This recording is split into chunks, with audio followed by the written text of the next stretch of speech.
welcome once again to 3 Wide TV, and tonight it's round number 7 of the OSCA Truck Series. It's the Loud 150. I'm your host, Mike Goodman, and along with me behind the scenes, Carlos Acosta. And he's sad that there's no baseball tonight, but we do have sports themes. As you see in the background, plenty of sports themed schemes in the background. You'll be mentioning that throughout the night. And tonight we hit the flat track of New Hampshire Motor Speedway. Same track where the Cup's going to be hitting it off here this weekend. As they're just winding down practice right now, about a minute left to go. Currently top of the leaderboard is Damian Leininger. I think he's sporting a Los Angeles Dodgers scheme. So there's some other ones too that we'll have to take a peek at here tonight. Some schemes I'm not even sure what they are. Minor league baseball teams. We're gonna have a lot of fun here tonight, and should be a good one. And just to give you an update, as far as the drivers that are in the playoffs right now, our points leader Riley Marabello is in the lead with 192 points, 2 wins. Behind him is Kevin White with 162 points. Johnny Eckert, the only guy who did not get a win that's in the playoffs right now in the number 90 machine. And he's currently sitting in third. Fourth will be Robert Hill Jr. He's got 1 win so far this season. Matthew Back, he's got 2 wins on the season, puts him in the 5th position there. And Blake Barney, defending champion, he's got 2 wins. He's hanging on to a playoff spot. Dylan Gooden with his 1 win, and Adam Tepe. Those right now, if the season ended today, would be your cutoff for the playoff spot. Guys like Dennis Weeks, Vincent Isabella, guy last year who was in the Final Four. He's on the outside looking in. He's got that Yankees machine out here tonight. Can he get it done? Maybe get a win here. And again, some of the newer faces that are in the series as well. As you check out the beautiful scenery here at Loudon, New Hampshire. Part of the road course. Yeah, that's pretty neat. I think someday OSCA's gotta attempt the road course. I've only attempted it once, and I don't think it went very well for me. But when do road courses go good for me here? There is Tate Lytle. Actually not showing up, but it did see that he did have an Oregon paint scheme, but it looks like it's showing up as one of his days gone by. But deep in his heart, he's showing off that Oregon paint scheme that he has. So just picture it being the proper colors of Oregon, the green and or green and yellow. I guess they always have a bunch of different colors. And right now on track, that is the 41 of Dallas Myhand in the New Orleans Saints machine. Wonder how he's feeling without Drew Brees as their quarterback. He's good. I had to throw it in there. Carlos said I think it was a low blow there a little bit. But hey, I'm a Packer fan. I don't even know if I have Aaron Rodgers as a quarterback. All's fair. Myhand taking his first lap. He'll go on the board in second spot. Lytle currently on top of the leaderboard. Other guys that have been on track: Gabriel Edwards, Vic Bloom, Brandon Give Me a Dollar. Kynan Jones as well. He's currently the slowest out of guys who've taken laps so far. And there we go. There we see that scheme, that Oregon Duck scheme. Now he's back. Now he's living it up. And here's Steven Schumann in the with the Tennessee car. How about the Cheaties car? Not a sports theme, but for Carpenter, that's one that's modeled off his 24 Hours of Lemons machine. And I believe last time we talked about this, he didn't have a number, so now he's actually has a number on that machine, so good for him for properly having a number, so it's a little bit easier to identify him. But well, actually, as far as the sports theme's concerned, I guess we can call that the Houston Astros, as I think we called that last week as well. And there is Gabriel Edwards. I believe this is the Sea Dogs and the Mud Dogs. I was trying to see what was on the car there. The Portland Sea Dogs. Must be a minor league baseball team. Showing his love for the Yankees on the side of that machine right there. He's currently in the 9th position. Now falling back to 10th. Schumann. Tennessee Volunteers. It's pretty cool. Kind of reminds me of an old car, Sterling Marlin. ran back in the Busch Grand National Series around year 2000. Of course, Marlin as well, a native of Tennessee. Pretty cool bright colors for the 24 machine this week, as he's going to qualify 14th quickest so far, as we're winding down in the under 2 minutes to go in qualifying.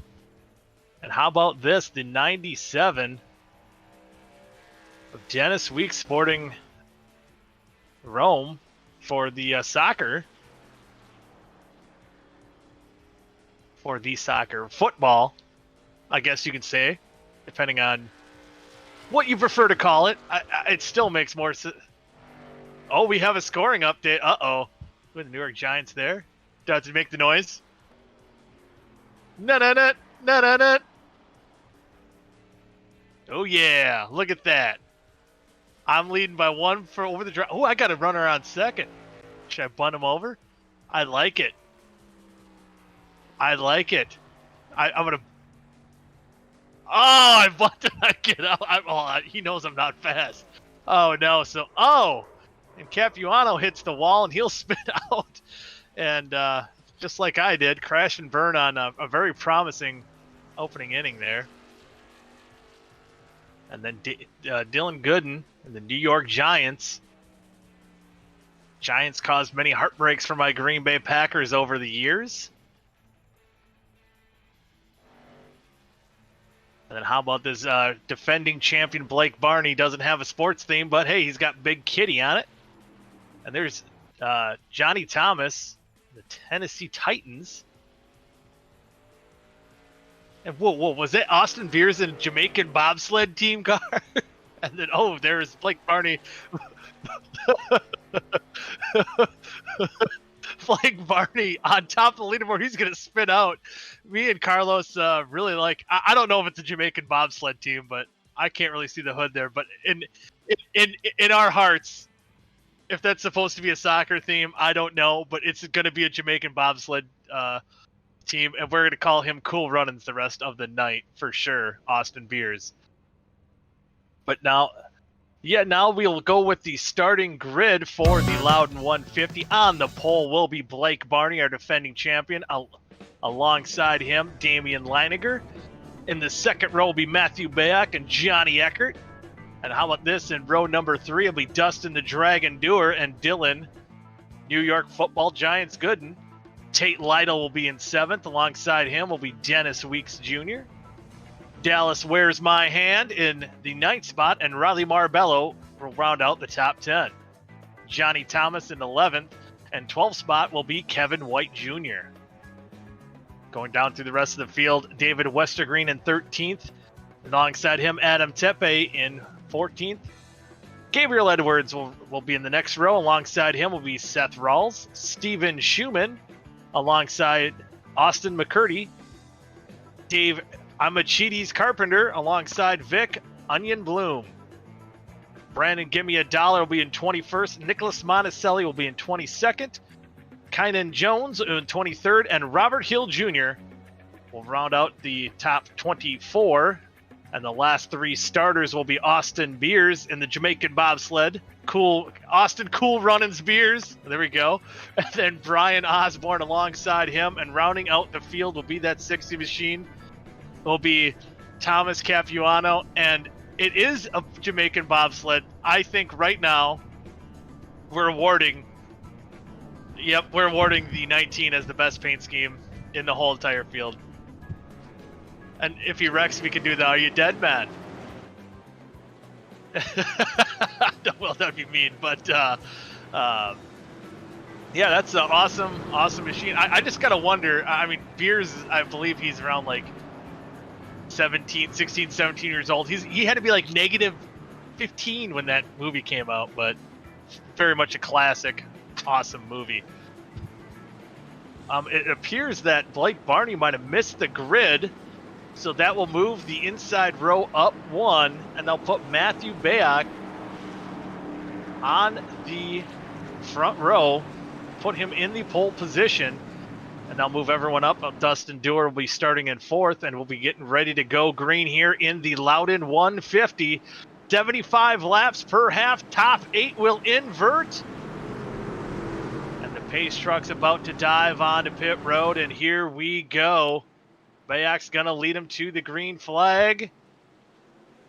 And they are green flag racing, and Matthew Bayak and Leininger are going to be drag racing down into turn number 1. And there's a wreck on the back right away. Ooh, someone hits the inside wall. We'll bring out the yellow. So trouble early.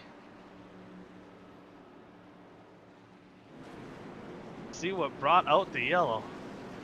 It might have been the 55 of Brandon Dollar bringing out the yellow before we even got to turn number 1. Some of these guys might not even cross the start-finish line. Oh, it looks like a little... Ooh, Dollar in the Charlotte Hornets machine.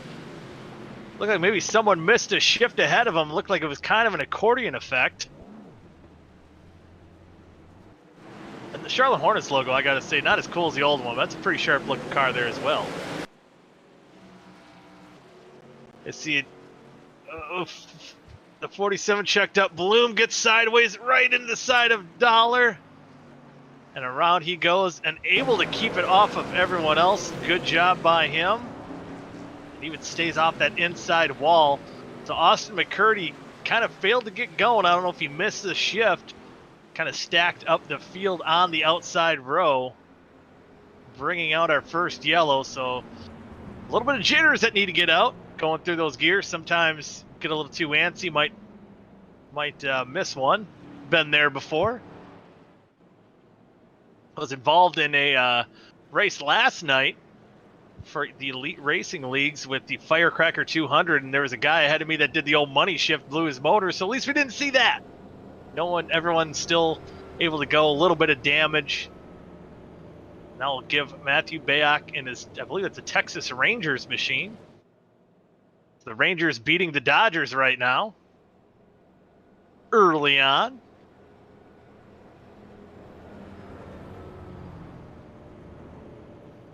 And we do have a scoring update. No. Oh, yeah. I think Jamaica's going to win that one all day. And poor Hornets. They're going to be in a trouble spot right now. As we do look at those two guys in the Jamaican bobsled car. Truck, Austin Beers in 22nd, and Brandon Give Me $1 in 24th. And oh, there's 3 runs across the board. Or 2 more runs. Yeah, it was 1. My bad. So he slammed out of the park with that paint scheme tonight. Austin Beers. But up front, we do have the battle between the Dodgers and the Rangers. Don't look now, the Brewers are right behind. And I believe, is that another Rome car in the...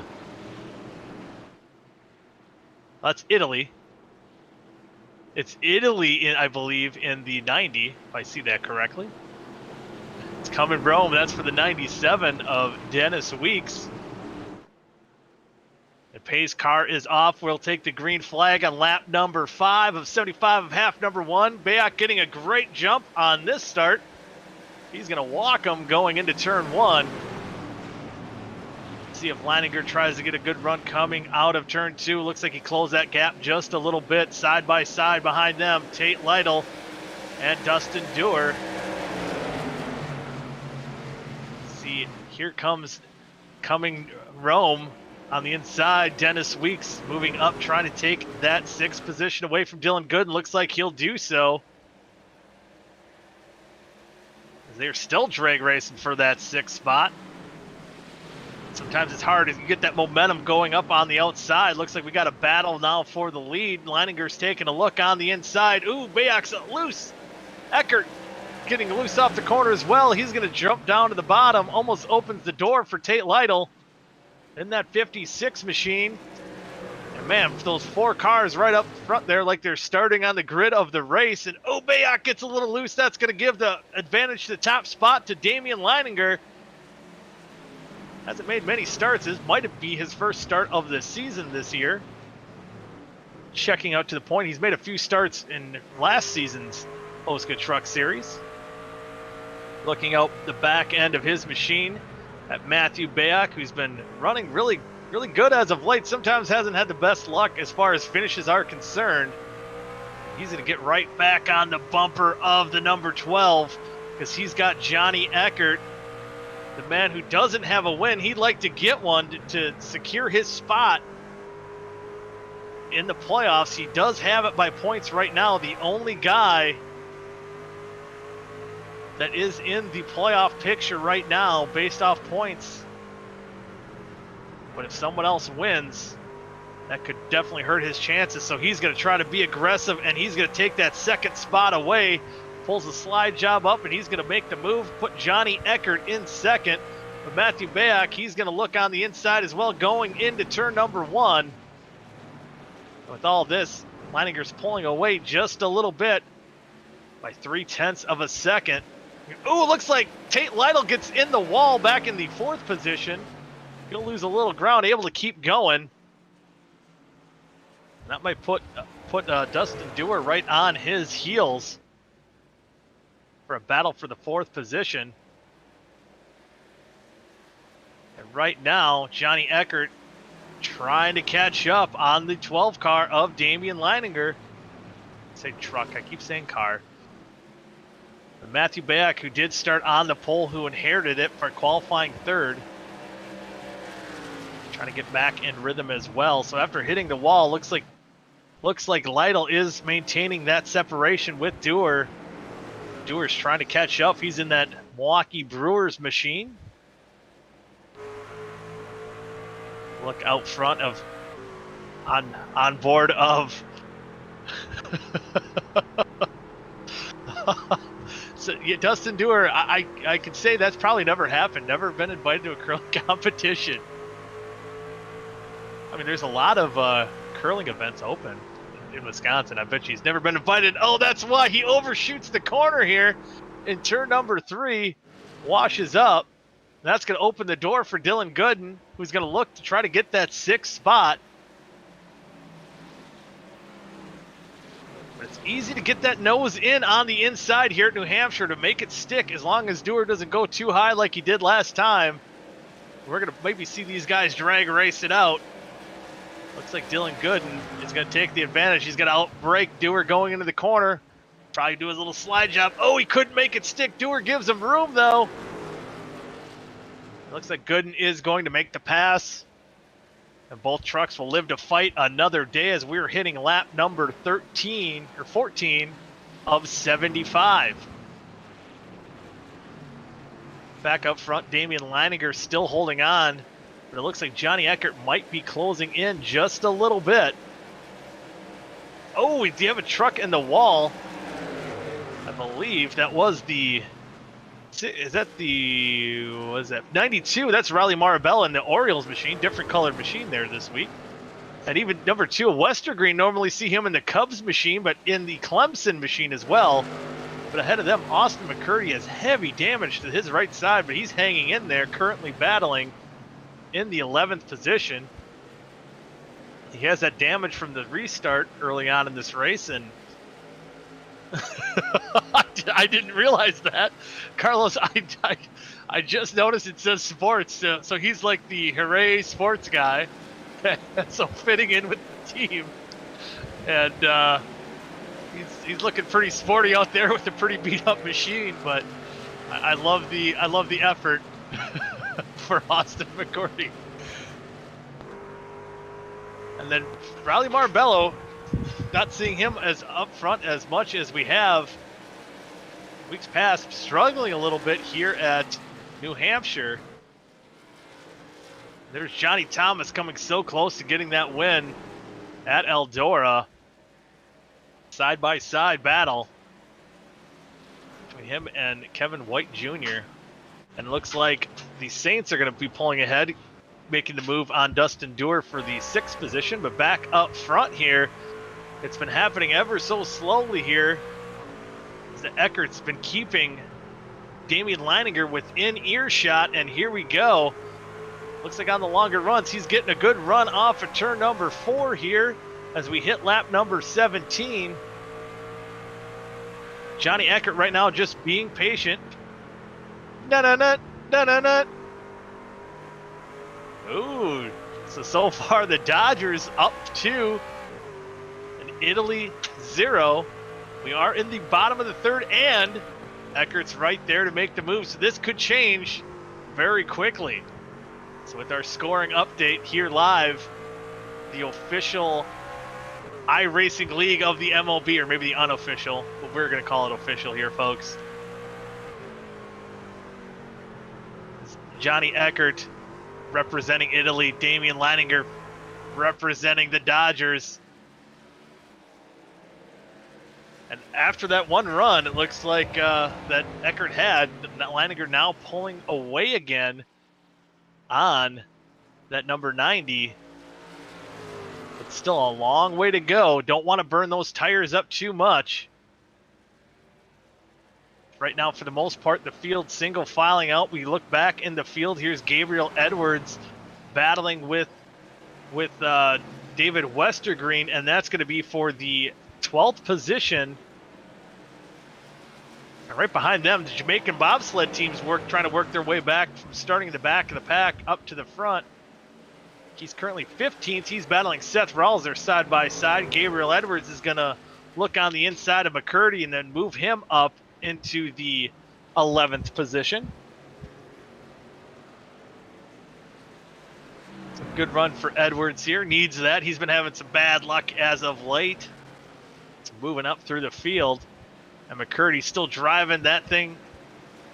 A lot of damage as hard as he can, holding on to the 12th spot. Right now, he's going to have the Jamaican bobsled team hot on his heels in maybe a minute as Beers is moving up through the field, and he's putting down some quick lap times. Laps similar as some of the guys running in the top 3. So don't expect him to stay in the back too long. And here he's going to look on the inside of McCurdy. See if he can get it done going down into turn number 1. He's going to dive deep. Slide right up in front of that 47, so put Austin Beers up into the 12th spot. It looks like a little damage there for the 97, Dennis Weeks on the inside. No, man, looks like McCurdy's battled back around the Jamaican bobsled machine there as well. Back up front, closing that gap ever so slightly again. That got up to almost 0.4 of a second between the two, put them back within a little over 0.2 of a second. And they're checking out so far from these top 3. The top 4, I should say. Dallas Myhand, he's kind of smooth sailing. Dustin Dewar kind of dropping back as of right now. Might have burnt up his tires just a little bit. He's got last week's winner at Eldora, Kevin White Jr. on his inside. He's going to clear him. So put White Jr. up into 7th. Dewar back in the 8th position. Oh, he's going to try to crossover move again on the inside. I don't think he's going to get it to stick. So the Brewers might be battling the Titans in just a little bit from Johnny Thomas, who's running some pretty decent laps as well. Right now, the drop-off has been pretty great for most of the field, except I would say the top 2 guys have been running pretty consistent laps up front, running 30.66s and 30.7s. Well, the ticker does have the last lap. You see that on the screen there as well. I did not notice that. Some of these guys are screaming for tires probably at this point, as we are going to be hitting 25 laps in. You see Dustin Dewar dropping another spot, falling back in the 9th position. So he started up in the 4th spot, maybe 3rd spot, I should say. So he's fallen all the way back into the 9th position. Gabriel Edwards going to be looking on the inside here as well, as Edwards moves up into the top 10, trying to get more, as Dewar's trying to hang on to stay in that top 10. Drive on board with Gabriel Edwards. Oh, he drives in deep. Ooh, he gets a little loose going into the corner. Gets all the way to the bottom of the yellow line there.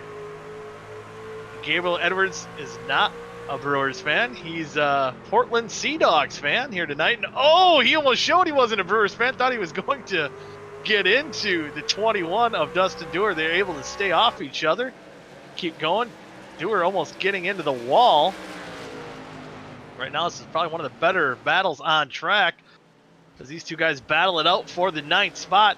Just to let you know, Leininger, as you see on the sticker there, is pulling up to almost half a second lead over Eckert.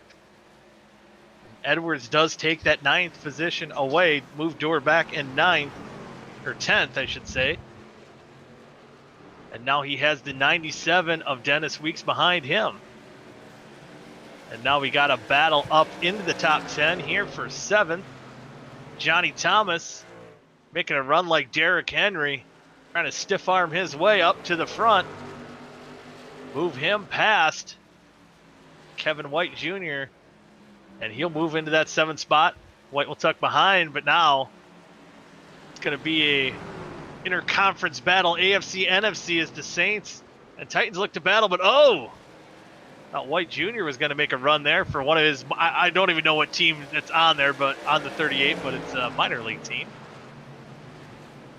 And here comes Johnny Thomas just flying through the field right now. Move him up into the 6th position, so picking him off one at a time. He looks like a guy who saved his tires relatively well on this run as he's starting to pull away. The LFL, is that the Lingerie Football League? Okay, I'm being confirmed that it was, and I think Johnny would be all right in it. I mean, maybe a little flat chested for the league, but it's I actually went to a game. They had a team in Green Bay. It's a pretty brutal league. Women playing in lingerie. Johnny was denied, unfortunately. I think maybe too much facial hair for Johnny Thomas. That's why he did not get in. But luckily for him, they let him in here in the OSCA Truck Series. And he is currently moving his way up through the field, running in the 6th position. And now, in that back and forth seesaw battle, Johnny Eckert trying to close back in on our leader, Damian Leininger, who so far has dominated the first half of this race of the Loudon 150. Again, the top 8 will invert. We'll have another 75 laps after this event here. Let's see if anyone has anything for that number 12 machine. Italy is trying to close in. See, about a 1/10 a second slower.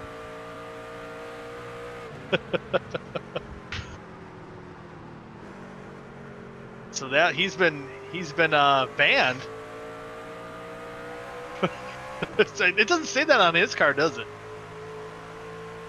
Oh, it does say it on his machine as well. I can't read. I can see it on Weeks' car. Carlos is very ecstatic about that.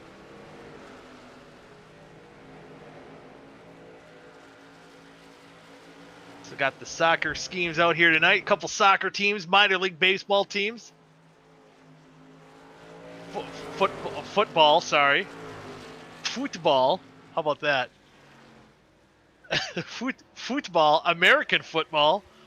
I think Vic Bloom had the NHL car out there, the St. Louis Blues. And then the Yay sports car. I think that means we just encompass everything, even the I can't remember what there's a new game called, I think it's like skeet ball or something. I can't remember what it's called, but they throw. No, you know what I'm talking about, Carlos? Where you where you throw the ball this trampoline. I seen it on ESPN or Fox Sports one time. I can't remember. I don't know if it's the Atlas toss, if that was right or not, but we do not know what it's called, but that's what sport he's representing to. No, it's not. It's not.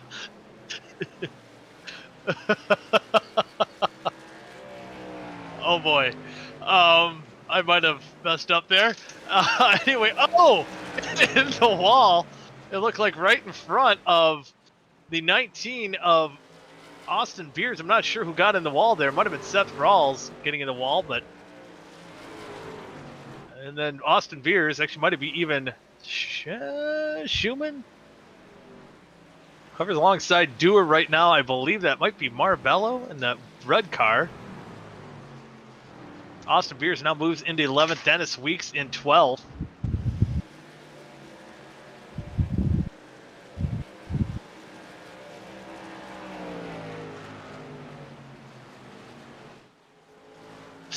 And Austin Beers holding on, but now it looks like his tires might be worn out just a little bit. As now he's getting pressure from the 12 machine. And it has to. I think even Austin Beers has been cheering for the Jamaican bobsled team probably before birth. So I believe that movie came out in like 92, 93, I want to say. And it appears we have a caution on the speedway now. I believe that is the 60 machine I'm hearing of Thomas Capuano, who will bring out the yellow. Might be a godsend for a lot of these drivers as tires were getting very much needed, but just getting on the marbles on the outside, and smokes that inside wall. He was trying to prevent himself from getting lapped right in front of the leaders. Able to stay off everybody and keep it going, but some heavy damage to the front end of that machine. Okay, what's the Jacksonville Jumbo Shrimp? Oh, that's a minor league baseball team for the Marlins. Carlos is very excited. But you see the banner, I don't like sports. But I think the Jacksonville Jumbo Shrimp is probably the coolest name out there. I think a lot of minor league baseball teams have some of the coolest names in all of sports. But you see all the cars diving down pit road.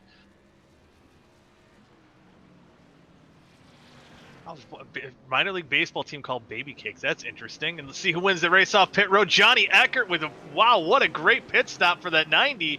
As he's going to beat Damian Leininger off pit road. Dylan Gooden in third. Matthew Bayak in fourth. And Johnny Thomas will come out in the fifth position. So wow, the pit stop. They came in Rome and they came out P1. Number 90 of Johnny Eckert. Let's see if the track position will bode well for that 90 machine, as he was staying within earshot. Na-na-na, na-na-na. Ooh. Italy defeats Spain. Is this a real score too?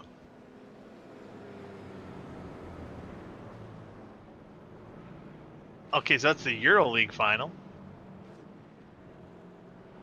2-1. Great pit stop for that 90 machine. Coming out clutch in this one. Let's see if he can get the win here in half number one. Again, Dylan Gooden running in the third position. Matthew Bayak and Johnny Thomas. Kevin White Jr. See on the side of the scoring monitor there. Be interesting to see. Some guys were pretty sporty on fresher tires. Got about 30 laps to go. See if maybe some of these guys can save their tires just a little bit better in the second half of the first half.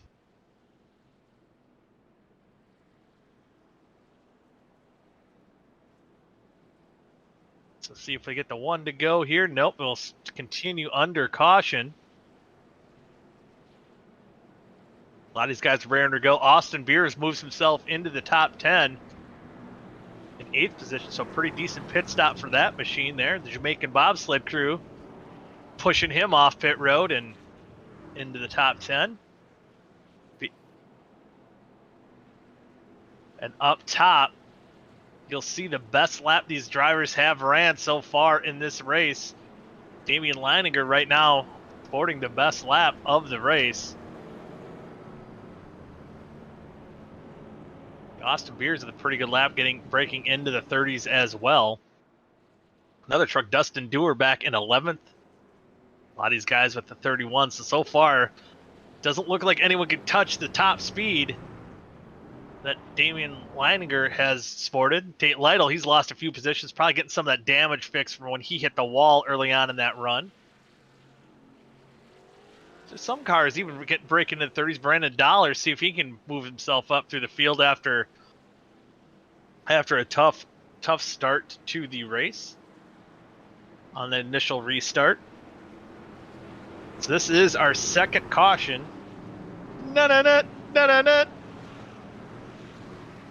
Loudon 2, drivers nothing. 2 cautions out on the track. There'll be 1 driver scoring a run here in the first half. What driver will it be? Will it be Johnny Eckert getting the pit stop of the night? Or will it be Damian Leininger? Or maybe some of those hungry drivers behind him. We got the New York Giants, Texas Rangers, Tennessee Titans, some baseball team that's on Kevin White Jr.'s car. I can't really see it. But with that, we're going to get ready to go back green flag racing here on lap number 43. Pace cars diving down pit road. Johnny Eckert's going to lead him to the green. He's going to hammer down. And he's going to get a good jump on Leininger down into turn number 1. But we've seen Leininger on that outside get a good run off of 2. See if he can close that gap. Not as much as last restart. Johnny Eckert, so far, is going to hold on to that lead. Going to be a little bit different position for that 12 truck. See if he can get back up there. Last week's winner, Kevin White Jr., trying to make a battle for that 4th position. As, hey man, here comes the Jamaican bobsled team. Austin Beers moves himself up into the 6th position. And hey, he's going to put heat now on last week's winner, Kevin White Jr. It's a little bit of damage to the front end of that Jamaican bobsled, but he's still cruising it through the field. Just as if he was on ice. Looks like, ooh, Dewar's up in the wall there. Running back about the 12th position, running a little wide. Looks like he's able to keep going here as well. As right now is a battle on tracks between Dallas Myhan and Weeks. That's for the 9th position. As of right now, Johnny Eckert holding on to a 0.4 of a second lead over Damian Leininger. And here goes Weeks to the inside of Myhan. Ooh, is he going to slide up? No, he stays off him. Thought maybe. That's going to lose a bunch of momentum, and that's going to give the advantage to Tate Lytle, who's worked himself up from 15th. He's worked himself all the way up to 9th position on this restart. So he's using all the goodie off his tires on this short run to try to work himself back up into the top 5 where he was running before that pit stop. A little damage. Doesn't have an Oregon truck again, but we know he's running it. We've seen it. See a little bit of scrape on the side of his machine. Well, that's weird. Now I see it again. But that's the Jamaican bobsled's car. Never mind. That's confusing. They have the same colors. That's confusing. Oh, man. But again, Austin Beers starting all the way back in 22nd. After getting almost a little trouble early on. See that damage to the front end of his machine. Works himself up into that 6th position, running pretty strong. And right now, I'm still surprised Damian Leininger, for how much he was dominating this race, has not really closed that gap on Johnny Eckert. So track position proving to be very important. So it could be if we see a late caution. Maybe some strategy going to play there. There we see the Oregon colors there for Tate Lytle. Almost thought it was a Packer car. Go Pack Go. But I guess it's quack quack. I don't know what the Oregon Ducks chant is. They beat us. They beat the Badgers in Rose Bowls one too many times for me to want to know it. But but Tate Lytle in 7th spot. Now he's putting his sights on the Jamaican bobsled team of Austin Beers. Okay, now we got Quack Quack on the right driver. Someone should have been the Anaheim Mighty Ducks, too. That'd have been awesome. But since we don't, we have Quack Quack on the Oregon Ducks. Tate Lytle, as he look ahead of him. The Austin Beers machine battling Kevin White Jr. He's just biding his time. Seeing how this battle's going to play out. Lytle's going to get impatient. He's going to look on the inside of the 19 of Austin Beers. And this is the battle for the 6th position. Two green and yellow machines side by side give Tate Lytle the advantage going into turn number 1, but there's a lap car that might play a factor into this.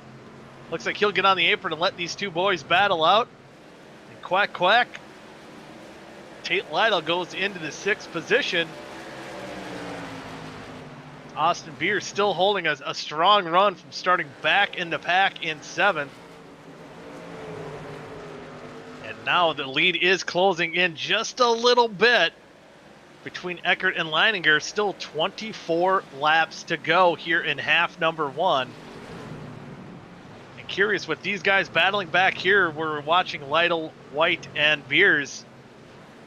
This will be close to the front if the race ended now for that transfer spot. Oh, look back in the pack here. Gabriel Edwards in 12th. Leave the lap car up high of Monticelli. Looks like he's got heavy damage to his machine as well. And Gabriel Edwards gets a good run off the corner. And he's going to battle Dennis Weeks for that 12th spot or move him up into the 11th. Or that's battle for the 11th position. We see Dustin Dewar in 13th.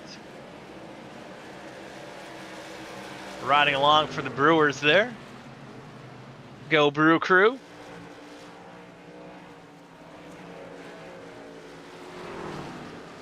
Steven Schumann sporting that Tennessee scheme as well. And Adam Tempe, I seen this car, that 96 machine. Again, we've noted how much I do not like the Cubs, but this machine, I believe Vic Bloom painted this one with that Chicago skyline on the side of that truck. That is a pretty looking truck indeed, even though yucky to the Cubs and even yucky to that city Chicago, but that's a pretty cool looking truck there indeed. And Tepe moving into the 15th position. Haven't heard much of his name so far tonight. Trying to work up into the top 15 and trying to improve his starting position for half number 2. And Riley Marabello again behind him. Usually at this point of the race we see him somehow sneak his way into the top 5, top 10. He's got a long way to go to get there, as we do have an interleague battle here between the Cubs and Orioles for that 15th spot. Give it to Riley Marabello. And then Yay Sports there from McCurdy. I wonder how much he likes sports when you just put sports on the machine. I mean, he's got to love them. Ooh, someone in the wall on the backstretch as well. Kissing the wall. It might have been Kynan Jones or Osborne. I think Jones there in blue 73. He's safe. It's a lot of different looking schemes here tonight. Again, the sports themed race here for the Loudon 150. We got 19 laps to go here in half number 1. And just an update on the leader is that Johnny Eckert has maintained that half a second lead over Damian Leininger, so not able to close that gap. The battle on track right now was between that 96 and 47. We look up front here. This battle has not died down for 11th and 12th between Weeks and Edwards. These guys have been seesawing back and forth. Right now, Weeks has got that run on the outside, but Edwards is not giving it up by any stretch of the imagination on the inside as well. Looks like Edwards is going to slide job in front of him to take that 11th spot away. But just as I say that, he's coming Rome, and he's took a peek. Weeks on the inside, wasn't able to do anything. And with those two guys battling, it puts up Dustin Dewar in that battle as well. These guys, if they might have worn their tires out just a little bit.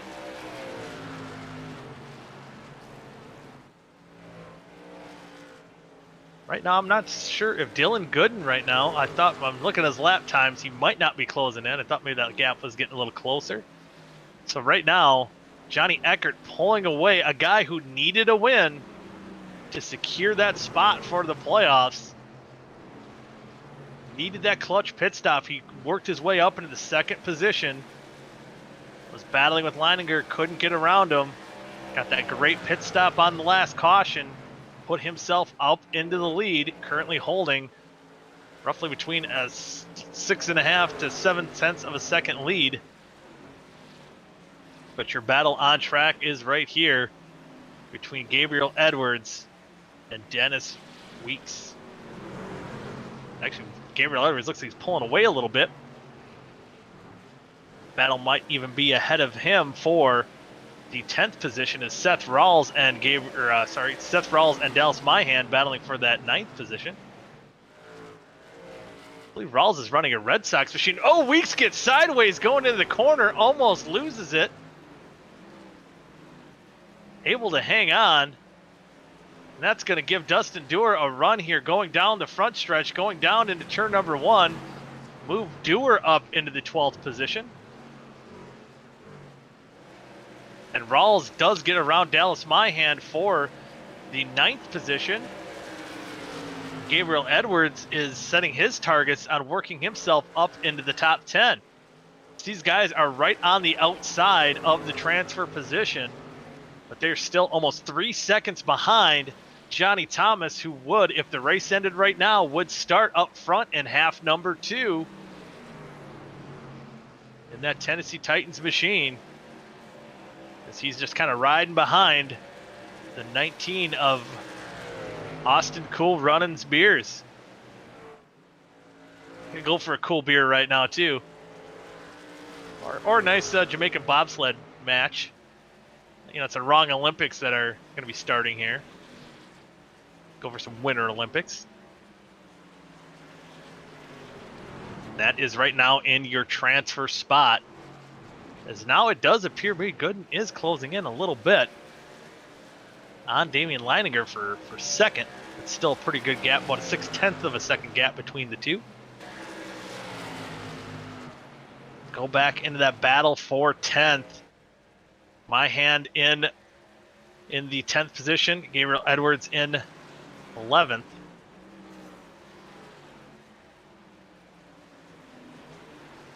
Actually, Gooden is closing in pretty quick, it appears, on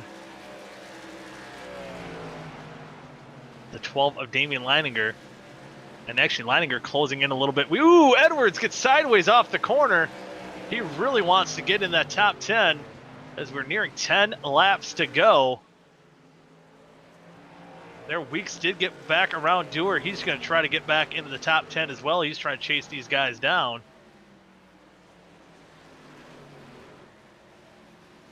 So if we go back maybe up front and check out, we might have a 3-car battle for the lead here pretty quickly, as Dylan Gooden is catching up to that 12, and the 12 is gaining ever so slightly on the 90, but maybe not enough.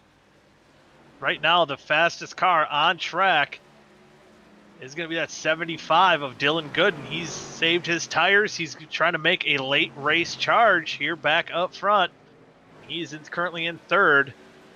Got 2 more cars to pass, but I don't know if he's going to be able to get there.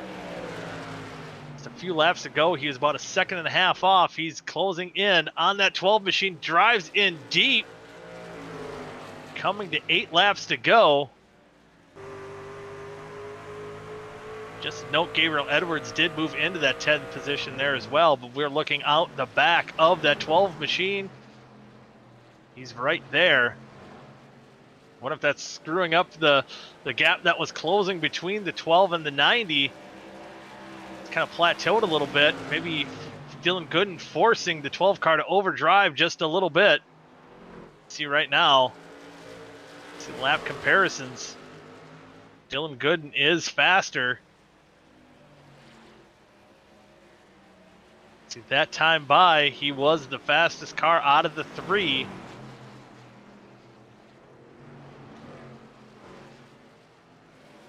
Not by much. With that car ahead of him, that could be a big factor playing into it. 7 laps to go. But again, this could be a very clutch victory for that 90 machine. And Carlos, I got to ask you, so when they say we're coming Rome, they got to like yell that out, right? Oh, he can't. I was going to say, if he does get this victory, we interview him, we have to make him yell it then, I think. I'm hearing he'll get arrested. That would be, that'd be bad. But I'm sure he'd take a night in the clink for getting a victory here and locking himself in the playoffs. As now he's starting to pull back away. Looks like Dylan Gooden used all the good off his Goodyear Eagles as he's starting to fall back just a little bit, Damian Leininger. And right now, that 90 truck, he is the fastest machine on the racetrack. You've seen Beers and Thomas getting around Kevin White Jr. That's going to move White to the pole position if the race ended right now.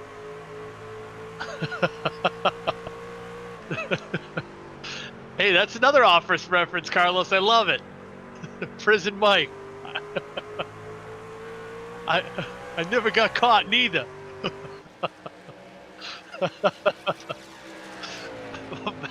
Back up front. Back up front. Johnny Eckert. Wow, I gotta compose myself. Prison Mike, come on. Damian Leininger.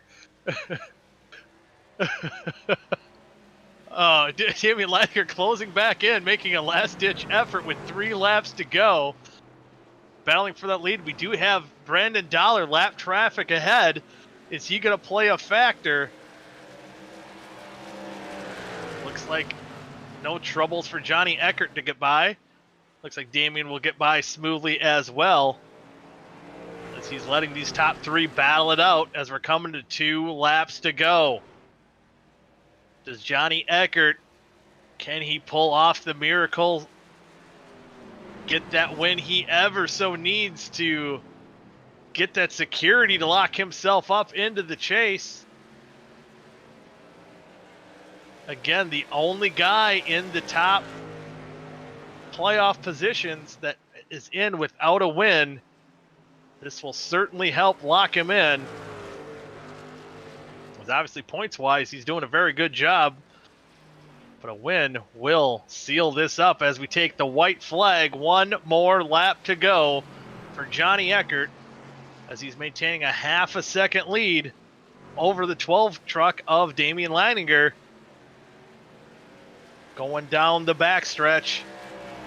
I think it's going to be his race to lose. And oh, you see Damian drive in deep, try to make one last ditch effort. Nothing doing. And coming off of turn 4, it's coming Rome. Johnny Eckert's going to win the first half of the Loudon 150. Very clutch win for that 90 machine. Damian Leininger second, Dylan Gooden third, Tate Lytle fourth, and Matthew Bayock comes home in 5th. Rounding out the top 10 is Austin Cool Runnings Beers, Kevin White Jr., Johnny Thomas. He'll start on the pole in half number 2. Seth Rawls in 9th. And Riley Marabello, how he worked his way up into the top 10. I was worried about him. And you see a congratulations bump there from Dylan Gooden, finally breaking into victory lane. So now we're warming up, and you see the final finishing orders for heat number 1 for the Loudon 150. You see the rest of the running order after the top 10. Gabriel Edwards unable to stay in the top 10. Dennis Weeks Jr., Dallas Myhan 13th, Dustin Dewar 14th, Steven Schumann 15th, Adam Tepe 16th, Kynan Jones 17th, and Austin McCurdy in 18th. But Man alive, what a clutch run for Johnny Eckert, who was third in the points coming into the night without a win. So someone outside of the top 10, top 8, I should say, top 8 get into the playoffs. Guys like Dennis Weeks, Vincent Isabella, who's actually, I haven't seen him tonight. We haven't heard too much from him. He's not even in here. As you look through the rest of the running order. So if Dennis Weeks or one of those guys got a win, that would have bumped Johnny Eckert. Actually, it would have bumped Johnny Eckert out. But now he is safely in, and Adam Tepe will be on the bubble with 82 points and 1 win.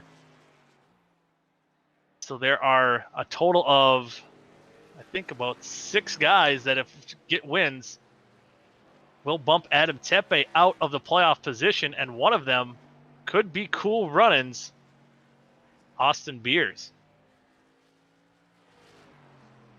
Again, we're looking at the scenic Loudon, New Hampshire, out on that road course. That's what they should have did the second half on in the road course. That could have been very interesting. It would be very scary for some of these drivers. I think some would probably be more scared than others. So we're getting ready for the warm-up. 75 laps for half number 2, doing it all over again. FTC. Carlos, do you know what that is? No, we do not know what that is. That was on the 73 machine of Kynan Jones. I believe it looks like he has some sort of sporting team on that machine. Oh, and round he goes. Keep it off the wall. Oh, just kisses it on the inside. There's the Oregon Ducks machine. The Oregon or Oregon? I mean, I probably pronounce it in my weird Wisconsin language. How do you say it, Carlos? Oregon, okay.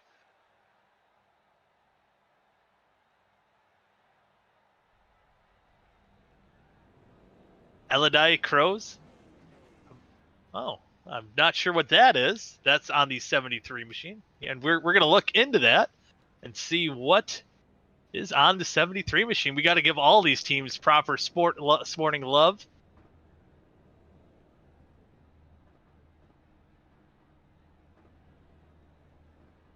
The Aussie Rules football team.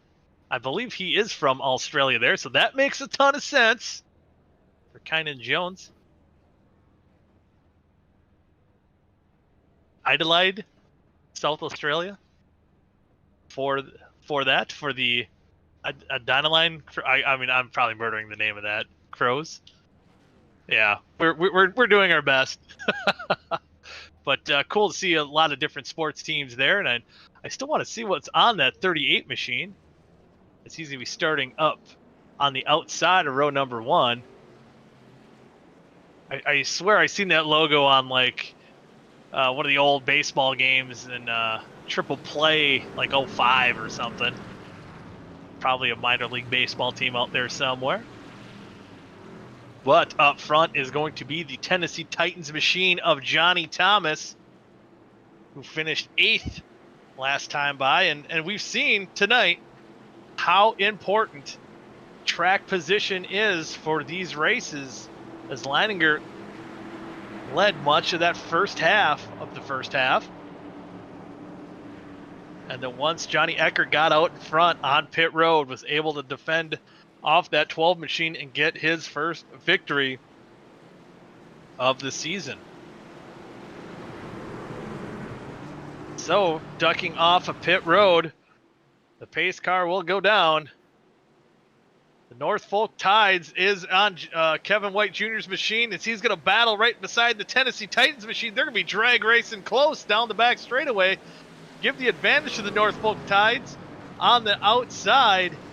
And Kevin White Jr. getting a good jump and getting a good run, and he'll take the lead over Johnny Thomas. Matthew Bayak in that Rangers machine, he's going to move the outside to move Thomas back into third. And he might not be done yet, as Austin Beers is taking a peek in the Jamaican bobsled machine.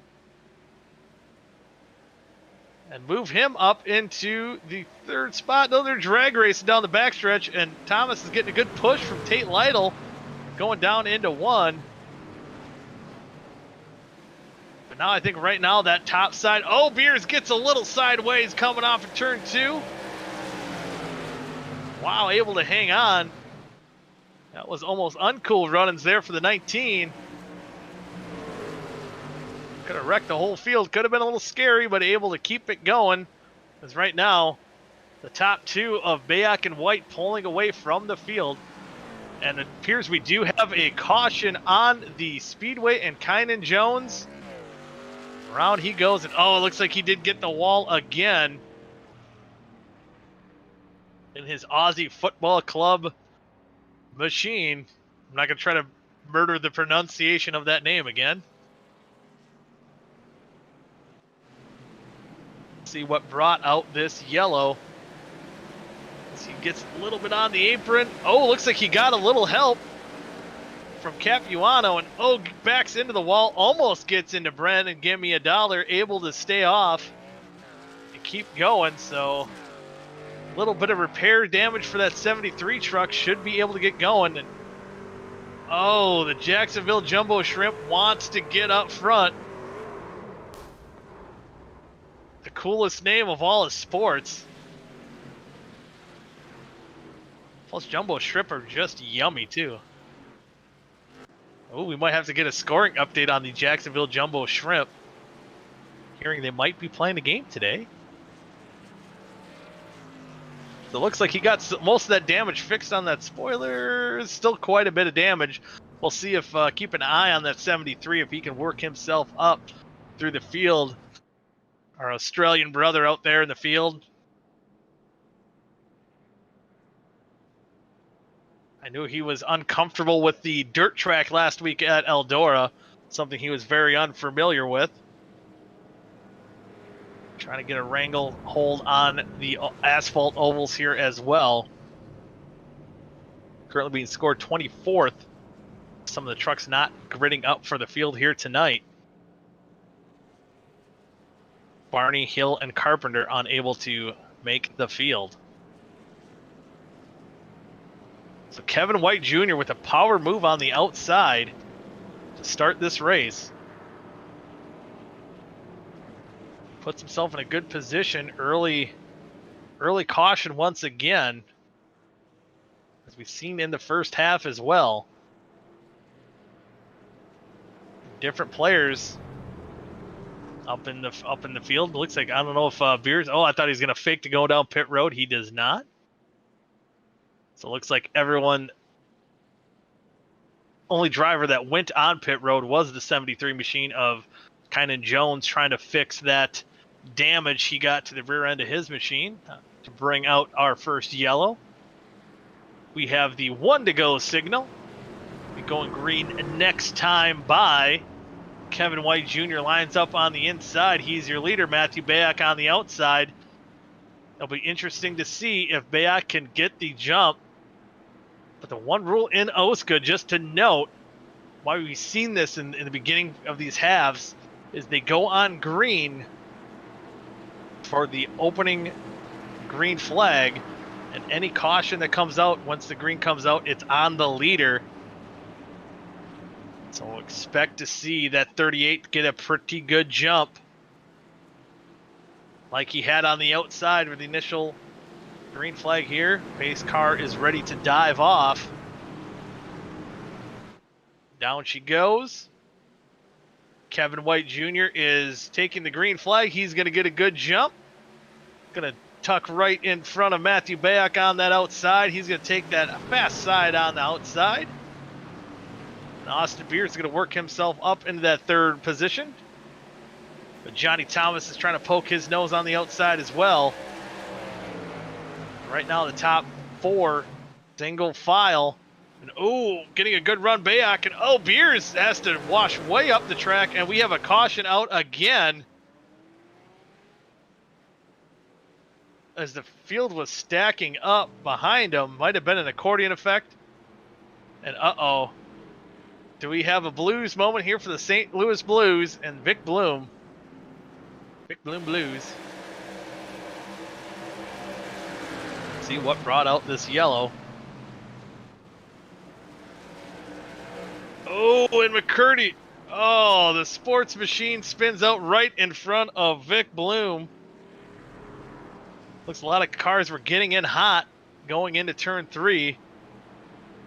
McCurdy might have even had a little bit of help going around there as well. Take one more look at it. Teases driving. Hooray, sports. Oh, Westergreen just tags him. Yeah, Westergreen, obviously not a sports fan. Obviously, he's running the Clemson colors just for academic purposes, not the sports teams here tonight. Taking out the sports car. Sports truck. Be like a nut.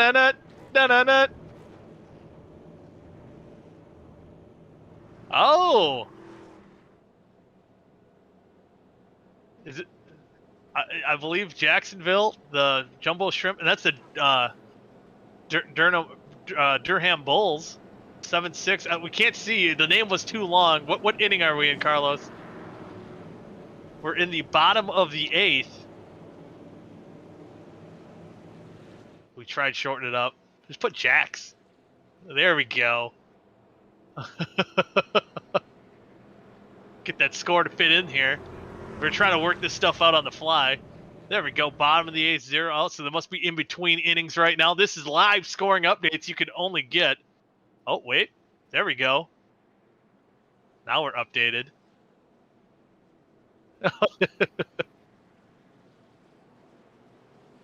Okay, it's 1 out now in the bottom of that game. So we do have live scoring updates you only see right here in a race. I guess you would see that on Fox Sports, FS1. You probably see on NBCSN. Only iRacing League you'll see updated sports scores. I do think. And I'm just guessing when I say that. But we're about a half a lap to go back to green. I bet you it's the only place you could see a Jacksonville Jumbo Shrimp score live during a race. I will say that. I'll stake my reputation on it, I guess. Whatever that means. So back up front, getting ready to go green flag racing. Gonna hit lap number 11. Pace car will dive off once again. Kevin White Jr. gets another good jump. He's gonna go right in front of Bayak again. And right now the battle's gonna be for third as Lytle and Cool Runnings Beers battle for third, but give it to Tate Lytle and that Oregon machine. Coming on to turn 2. Looks like, ooh, for the most part, everyone gets off cleanly. A little scary for some, getting a little squirrely off of 2, able to keep going. Now Tate Lytle trying to work his way up front. Trying to battle, get on the inside of Matthew Bayak in second. Kevin White Jr. has led every lap so far of this heat. Started in second. There you see our heat number 1 winner, Johnny Eckert, in 7th, trying to work his way up. Oh, gets sideways, able to save it. Woo! That was a close one for that 90 machine to move Leininger up into the 7th position. He's going to put his sights on Johnny Thomas, who's running in the 6th position. Right now, everything's tight with everyone on those fresh tires. Fresher tires. Not many green flag laps run. I believe only one car pitted that last caution. That was the 21 of Dustin Dewar. He's back in the 23rd position. See Vic Bloom trying to work his way back up. He's another one who did pit that last caution. Take that back after getting that damage. Missed him. Don't want to give Vic Bloom the St. Louis Blues. So Tate Lytle moves himself up in the second position. We've seen before hitting the wall how fast he was. He was running in the top 5, got some damage fixed, kind of mired him back in some traffic, had to work his way back up through the field. And now trying to work his way up on the lead. Another guy who doesn't run too many races here in OSCA. He's been getting that itch to race here.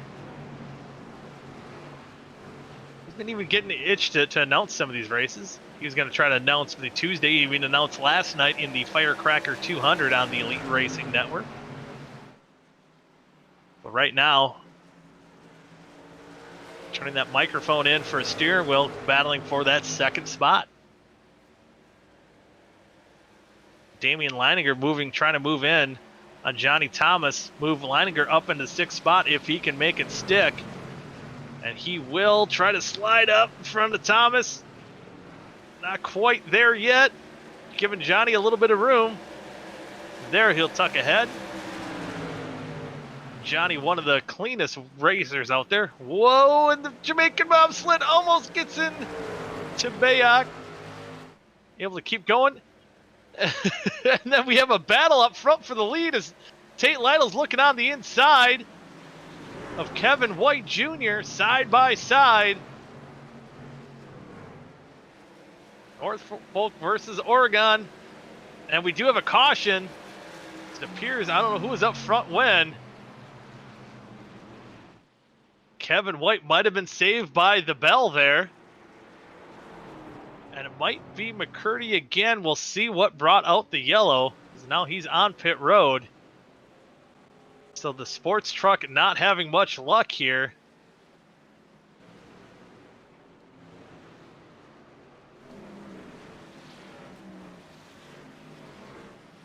Appears maybe not the 47.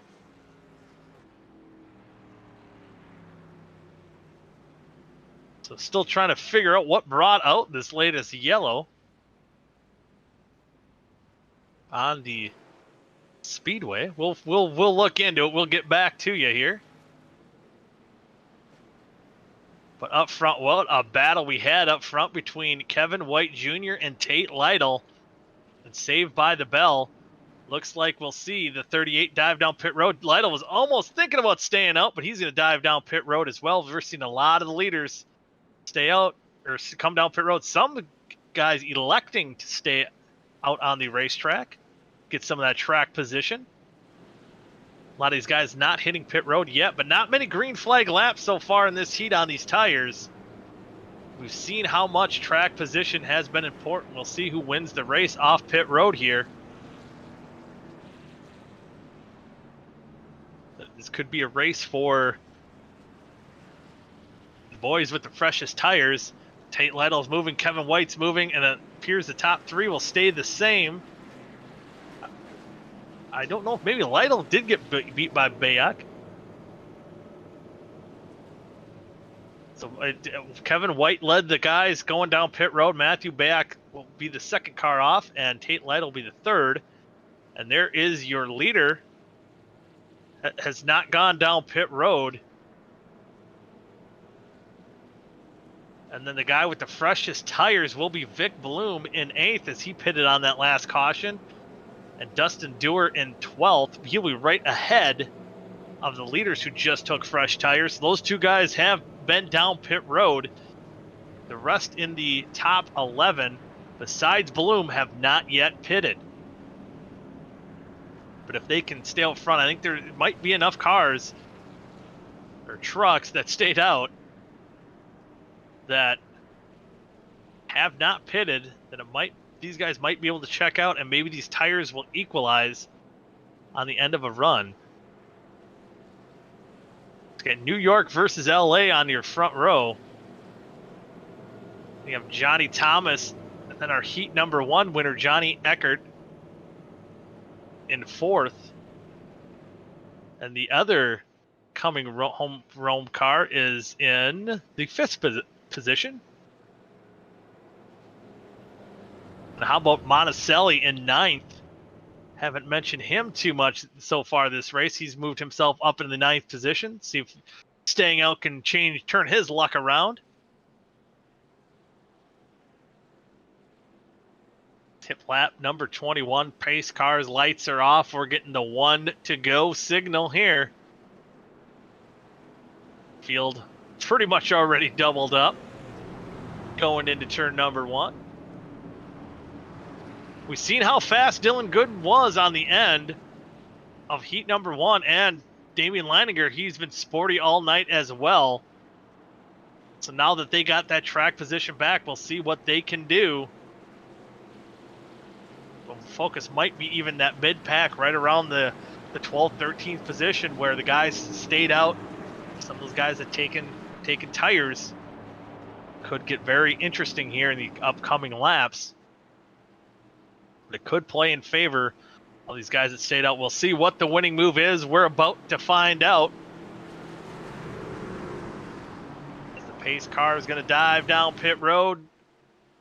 Dylan Gooden, the Castle Motors machine, going to get a pretty good jump. See if he can get right in front of Damon. He will.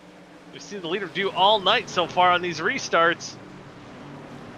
Right now the battle is for 3rd position as Thomas and Eckert are battling side by side, but Eckert's going to get a good run, and Thomas once again on that inside. He's going to lose a bit of track position to drop him back into that 5th spot. He's still fighting. He's still swinging. I shouldn't give up on Thomas too quickly. Just like Derrick Henry, you think he's going down, but he's got a stiff arm. He's going, and you see Kevin White trying to work his way up through the pack as best he can. Notice almost 4 wide there, 3 wide for a little bit.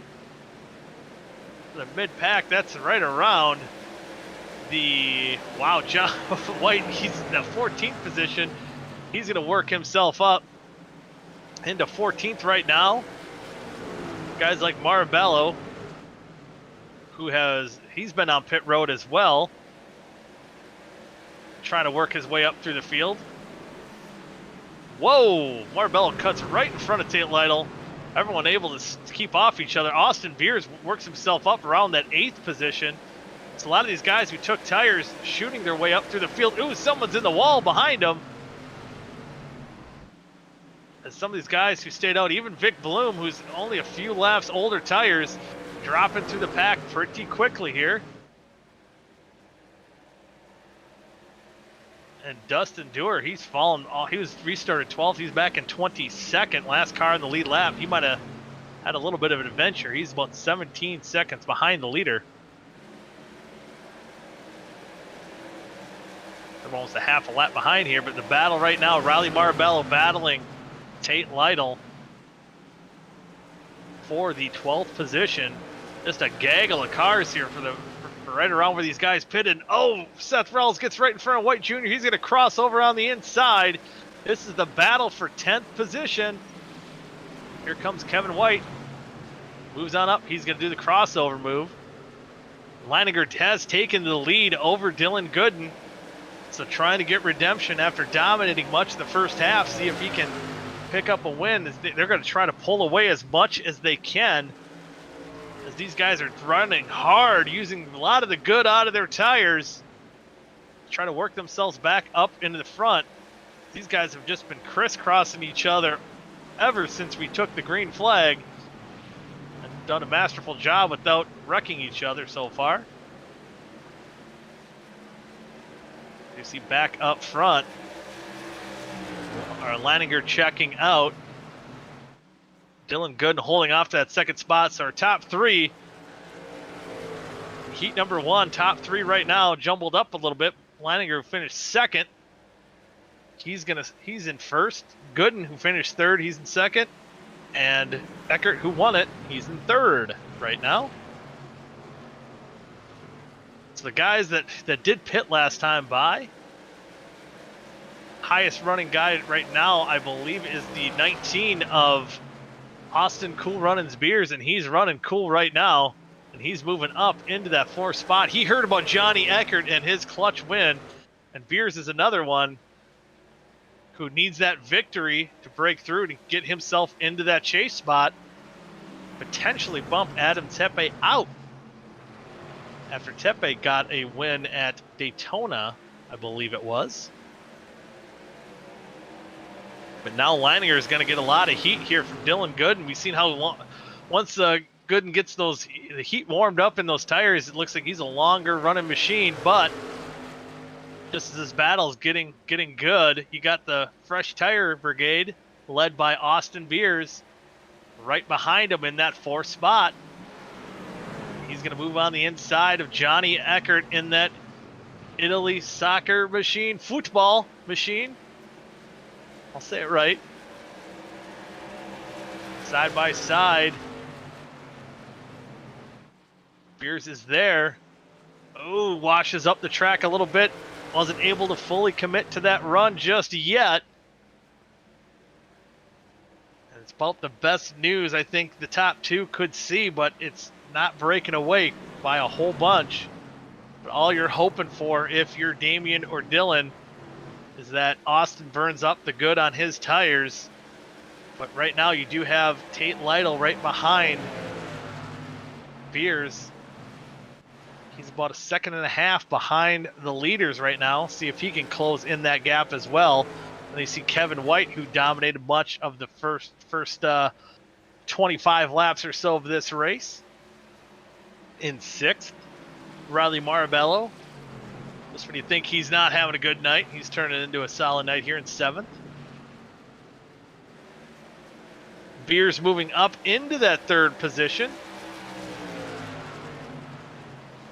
So now he's going to set his sights on those top 2, and he's going to try to make as quick work as he can, as Tate Lytle has closed that gap up on the top 4. So it's going to be 5 cars under a blanket, maybe soon to be 7, with White and Marabello chasing, following suit.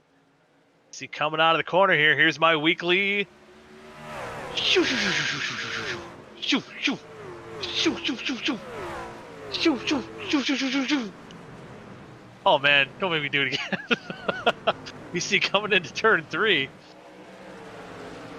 These are some pretty cool camera shots, though. I love them. And as you see Austin Beers looking on the inside, trying to take a peek at Dylan Gooden. Nothing doing quite yet, but you can see the tires have been a great advantage for these guys who did come down pit road. And I would say green flag lap-wise, maybe only 10 laps difference, roughly. You can see the advantage they get. Tate Lytle now, he's going to bully himself around the Jamaican bobsled of Austin Cool Runnings Beers, as they're side by side.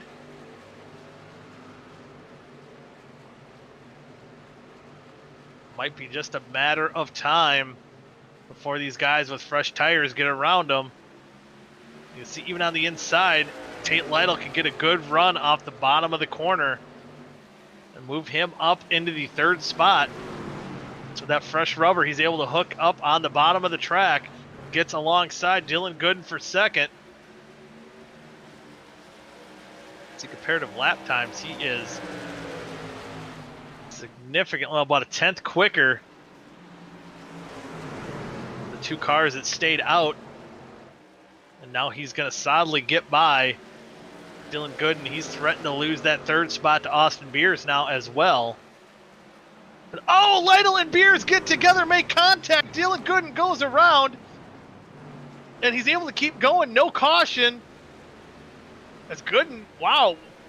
With that, we'll take a look at the replay there as well. Gooden, Johnny Eckert, I believe, just crashed now too. So interesting turn of events. Wow. Dylan Gooden only lost 2 spots after this contact. And it looked like Gooden maybe turned in just a little bit before Johnny was expecting him to. Dylan Gooden able to keep it going.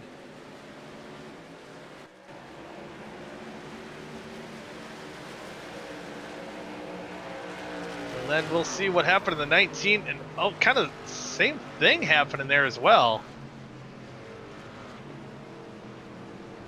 So not quite sure what happened between the 19 and the 20. It almost looked like a racing deal between the 19 and 75. Maybe a little bit of frustration for the 19 of Austin Beers going down the straightaway. And man, yeah, cuts right in front, and Beers kind of checks out right after that happened. So promising run for Beers, a promising run from Eckert as well, kind of goes up in smoke as well. Some of these cars going down pit road as well. Some of these guys have not yet been down pit road. Interesting turn of events here. Crazy. As now Tate Lytle will inherit the lead. Riley Marbello, our points leader, in second. Our second place guy in points, Kevin White Jr., is in third. Seth Rawls fourth, and Matthew Bayak in fifth. Wow, just a wild turn of events. Who would have thunk it? Who would have thunk that? So, after a relatively calm stretch of the race here, a wild caution to bring this fourth one out here in the second half. It's going to hit lap number 40.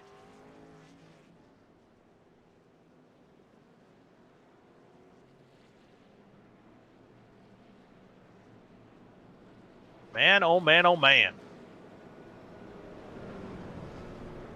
And that's what they say, this changes everything.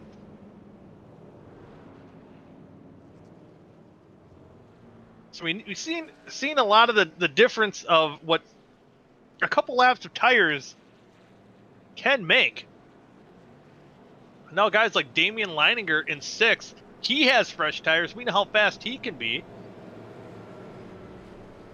It's about fifth on back, sixth on back, come down pit road. That just puts another wrench into this race.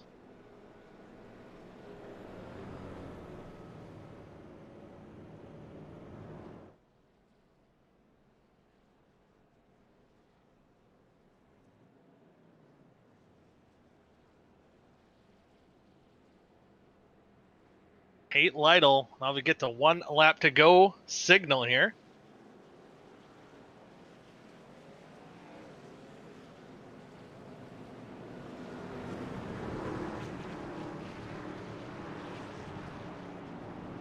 Tate Lytle, your leader.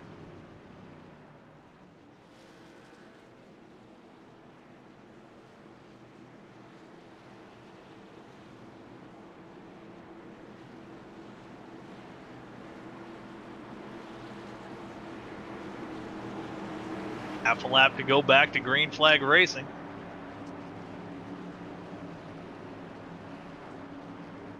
Who will win it? I think it's up in the air. Tate Lytle right now, out of the top 5, looks pretty stout, but I'm curious to see what Damian Leininger with that fresh tires is able to hold on to the lead for a good chunk of the run. And green flag is back out at lap number 42 of 75. Lytle gets a good jump. Leininger dives down on the inside as well. He wants to move up through the field here as well, trying to make quick work of it. These guys are a little bit older rubber. So this has been a race of pit strategies with some of these yellows coming out. And move. Ooh, Leininger up into the 4th position if he can make it stick. And he's going to try to shoot around the outside of Kevin White. Thinks the better of it because it's almost 3 wide. Dropping back, Westergreen went from 5th to 9th, staying out on those older tires. But Leininger, see him powering on the outside with that fresh rubber. Riley all the way down on the apron. Oh, Leininger, sideways coming off. He is digging with everything he has, trying to use the good of his tires as long as he has it to try to work his way up through the field. Dylan Gooden, after getting spun, trying to work his way back up into that top 10. But he has a gaggle of cars ahead of him. He's trying to stay on the bottom 3 wide behind him. Between Johnny Thomas, him, and Weeks. Or no, it's the 25 of Rawls. I apologize. And now Leininger moves himself up into the second position with those fresh tires. And now let's see if he can chase down that 56 of Tate Lytle. So a lot of interesting plays here with the different strategy of pit stops. I know track position is important, but I was curious to see if maybe even some of these guys in the top five, knowing how quick they ran through the field, if they would have went down pit road as well. So Dylan Gooden worked his way up into that fifth position. Want some more? How about Gabriel Edwards in that third spot?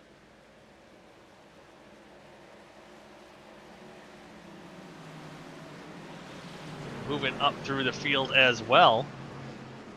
But Leininger is there. He is closing in on the back bumper of the 56. The Oregon machine. You don't see it right now, but we know it's there. See if he can close in and make the pass. See how much of a fight will that 56 put on. As now Dylan Good moves up into the fourth position. See a little bit of damage. Hasn't been slowing him down with that fresh tires. Trying to put his sights now on the 52 of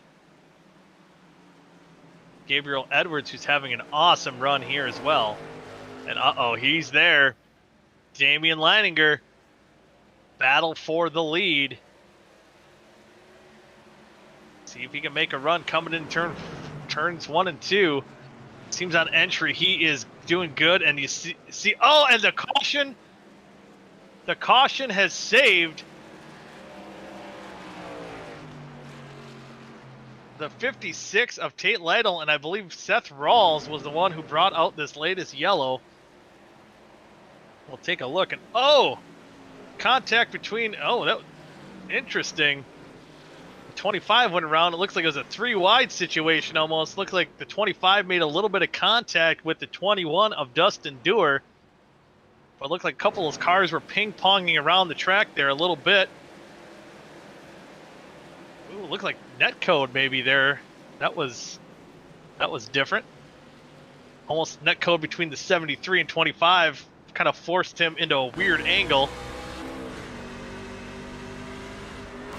Car just acted like it went around. As if you've seen, there was little contact between him and this 21, but it looked like the way it hooked was from the 73. But a lot of net code going on there. Oh, look! Oh, Damian, I thought was going to go down pit road once again. We'll see if there are any takers. Might be Riley Marbello. Might have been one that went down pit road. There's about 6 cars going down pit road, getting fresh rubber, see what they can do with 25 laps to go left here in half number 2.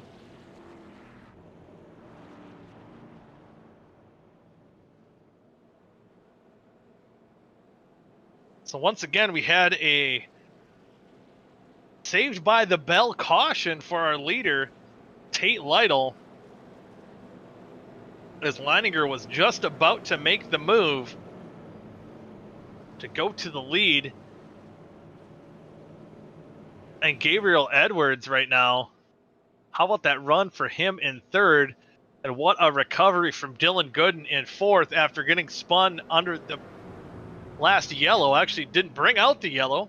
It was the contact between Beers and Eckert that brought out that last caution, or fourth caution of the race.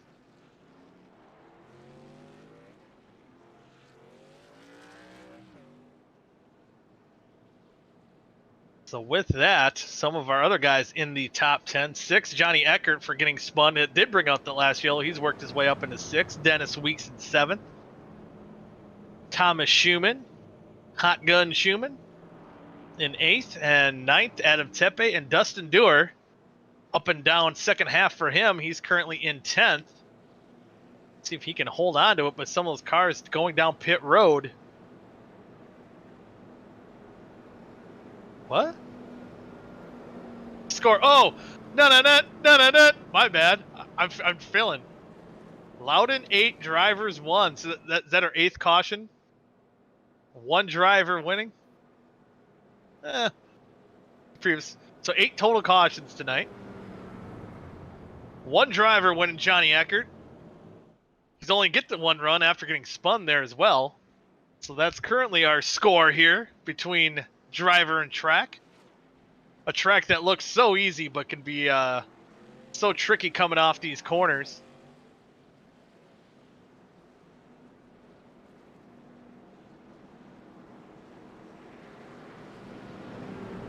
And a lot of stacking up here as well, accordion effects, different guys using different angles to get into the corner. It's the mile track that kind of can run like almost like a wide blown up Martinsville.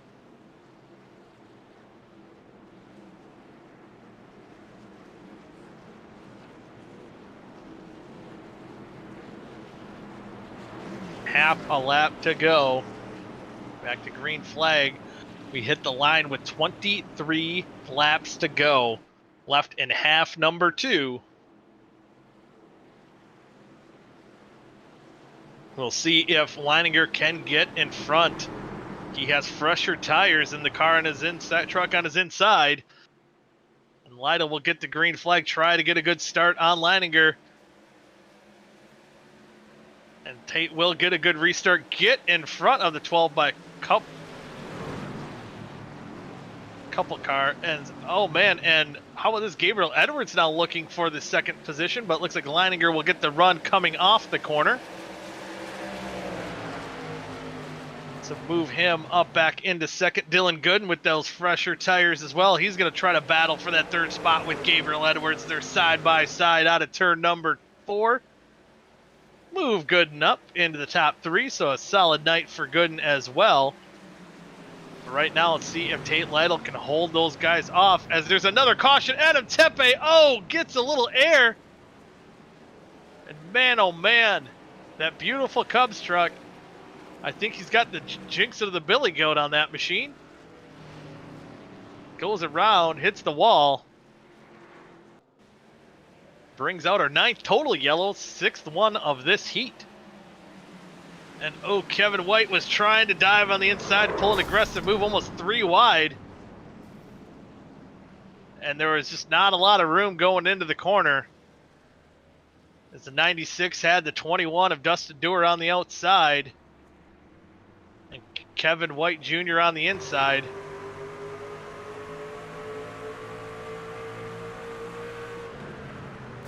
Take a look going into the corner. Oh, that was the back of. Here we go. There we go. Right truck now. We got Kevin White just on the inside. Just gets into him. Oh, man. As Dewar was on the outside. White is on the inside. And it was close between the 38 and the 96 diving into turn number 1. And Lytle is the lonely man going down pit road this time. Surrenders the lead to Damian Leininger. So 20 laps to go. We'll see if these fresh tires can pay off. He's diving down on pit road. You see him kind of flashing back and forth between the 2 colors, but it's the Oregon. Both were Tate Lytle. This man alive. Losing a bunch of track position. He's going to fall out of the top 15 after making that pit stop. And there you go. That will surrender the lead back over to Damian Leininger. I don't know if we're done with the fireworks just yet either. It's a lonely man for Tate Lytle. He's going to have to use a lot of that good off his tires. I've been saying that all night, but it's been so important. I think he knew he was probably on a longer run. He was going to get passed by Leininger. So this is probably the best move he had, but was maybe hoping more cars would come down pit road with him. But I believe it was only one other truck that might have been Tepe or one of the other damaged trucks that went down pit road with him. So new top 5, Leininger, Gooden, Edwards, Eckert, Thomas, your top 5. Weeks, Schumann, Marbello, White, and Dewar round out your top 10 as of right now. Things starting to heat up here in half number 2 of the Loudon 150 Sports Theme Night. Here tonight, you see all the different sports logos. Even the number 47 machine just says sports on it. Although he has been retired early on in this event after getting involved in an incident. He'll be scored 23rd. Austin McCurdy. And there are currently 20 cars left on track with 18 on the lead lap. And again, our leader going that when the yellow came out, Tate Lytle, he's going to restart back in the 15th position as we do get the 1 to go signal. 17 laps to go once we get the green flag.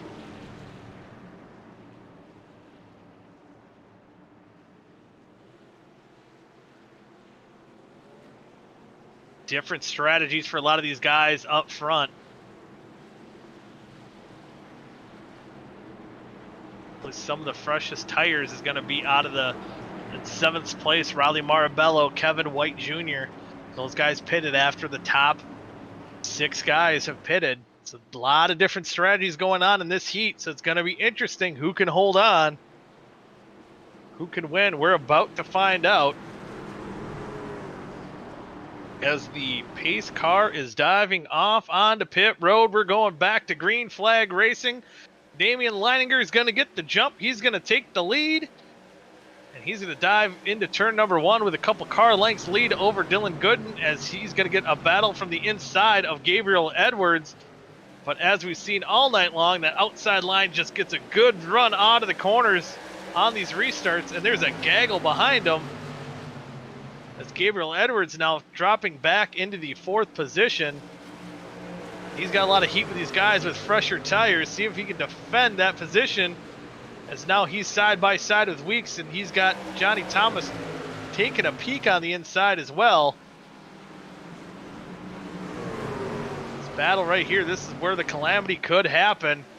Guys, Gabriel Edwards almost goes around, and he's able to save it. Loses a bunch of momentum. He's going to lose a bunch of spots. And how about this? Tate Lytle, he was our leader before the... Oh! And Dewar and Westergreen go into the wall. They hook each other. Head straight up to the wall. They're able to keep going. No caution. And now the caution. And 73 of Kynan Jones goes around. And he's going to bring out a yellow as those guys in the mid-pack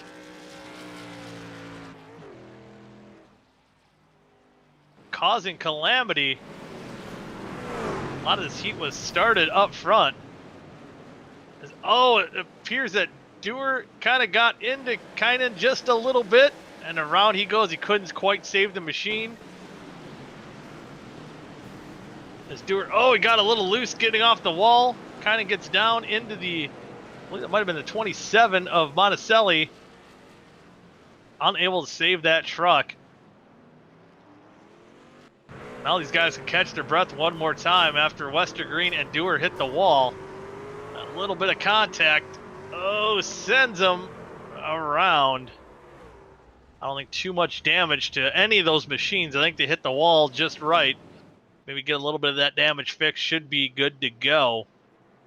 But Damian Leininger still your leader. A couple cars and Tempe and Myhan getting laps back. See if Damian, is he going to go down pit road? No, he fakes it. Weeks is going to go down pit road. Thomas down pit road as well. So a couple machines diving down pit road. See Dewar. And then Tate Lytle now, that will put him back into the top 5 with some of these guys pitting. Move him up maybe in the 4th position. Currently scored. Or no, now he's back in the 5th. And Rawls, heavy damage to his truck. So we'll see if these guys, 13 laps with fresh tires, see what they can do. Tate Lytle, he worked himself up into the 7th position with some of these guys pitting. Now he's up into the top 5. So we could see the roles reversed here in just a little bit between the 12 and the 56. if Tate Lytle can work his way back up to the front. His last couple of green flag laps here. I think some of the best things that Damien maybe can see right now is some of these caution laps, because the tire difference is going to be great once they get back under green flag conditions.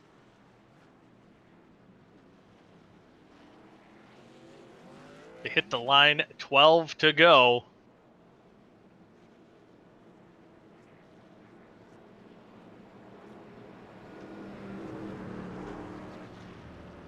Top 5 now: Leininger, Gooden, Eckert, Marabello, Lytle. Your top 5 right now. Top 10: Schumann, White, Bayok, and Bloom and Dollar. Now, how about Dollar? Kind of a wild night for him. Trying to hang on to a top 10 run here as well. Vic Bloom, we've seen him getting the little bit of the St. Louis Blues early on in this race, sporting his St. Louis Blues colors.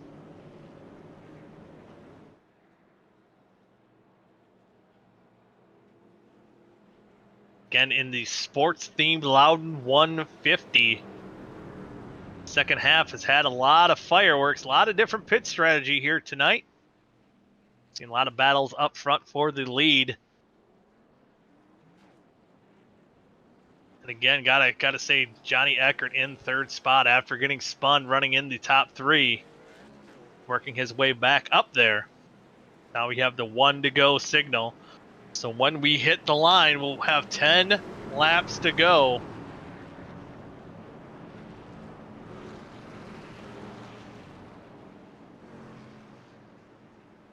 See if the fresh tires of Tate Lytle can work himself back up front.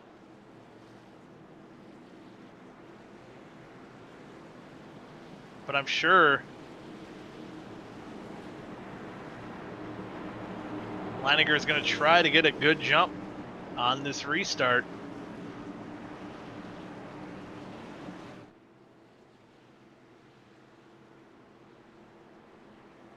Pace car is going to dive on to pit road here.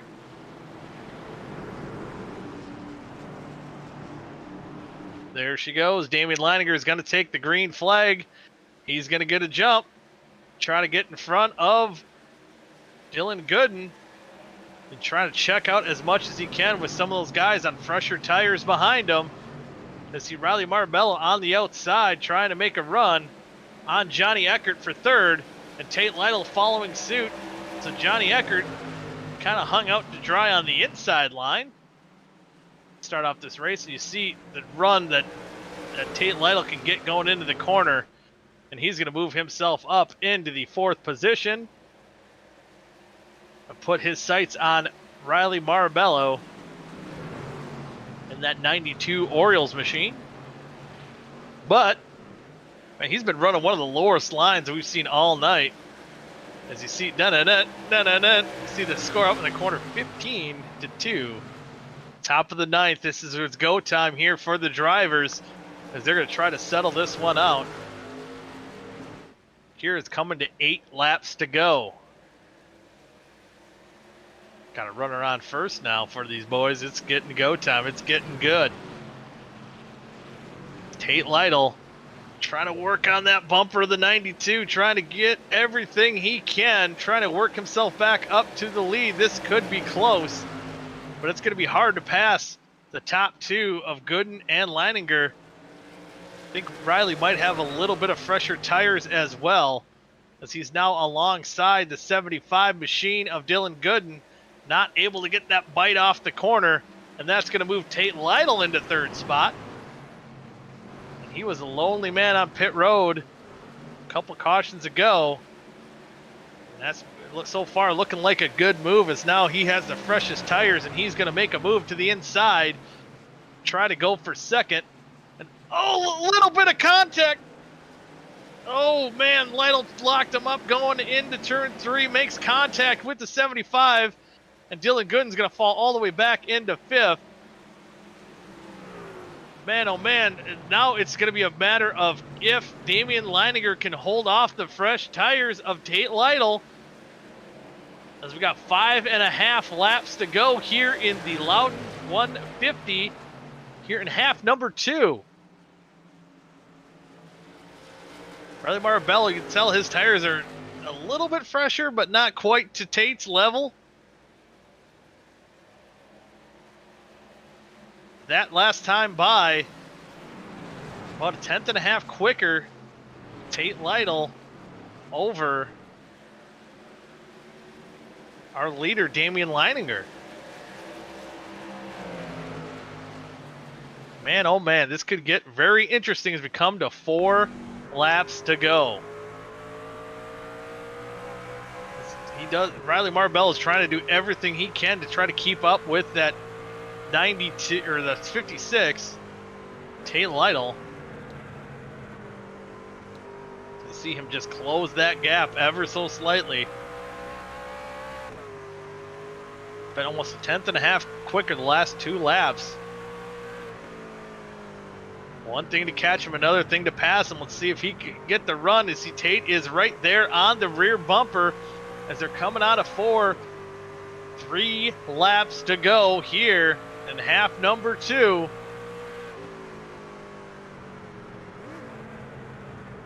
And he's got the inside run here. Can he get the bite out of the corner side by side? See, last lap 1/10.5 quicker. This might be too much for that 12 machine to hold off. And oh, the 12 machine throws a block. Oh, Leininger takes it wide. This might be just what Tate needs to get the victory. And he's going to take the lead. Oh, he couldn't make it stick. They're still side by side. Leininger at the stripe, 2 to go. Here in half number 2. He's got to pinch him down if he's going to have any shot. And he does not. Can't get it done, but Tate can't quite clear Damian right now. Damian on those old tires doing all he can to try to have a puncher's chance. Oh, they make contact. Oh, Damian up into the wall. That might be all she wrote for Damian to hold off Tate Lytle. As Tate's going to take the lead. He's going to pull out by a couple of car lengths. White flag lap. Damian able to hold on to second. He did all he could to hold off the fresher tires of Tate Lytle. Wasn't able to do so, so going down the backstretch. Bases loaded here for Tate Lytle. Going into turn 3. All he's got to do is coast now, runner smooth. And Tate Lytle, quack, quack he goes. The Oregon Ducks truck will win half number 2 of the Loudon 150 here for the OSCA Truck Series. Leininger second, Marbello third, Johnny Eckert 4th, Dylan Good winds up in 5th. Rest of your top 10. Kevin White Jr., Matthew Bayock, Gabriel Edwards with an solid 8th place run, Dennis Weeks in 9th, and Johnny Thomas coming home in the 10th position. So a wild one indeed.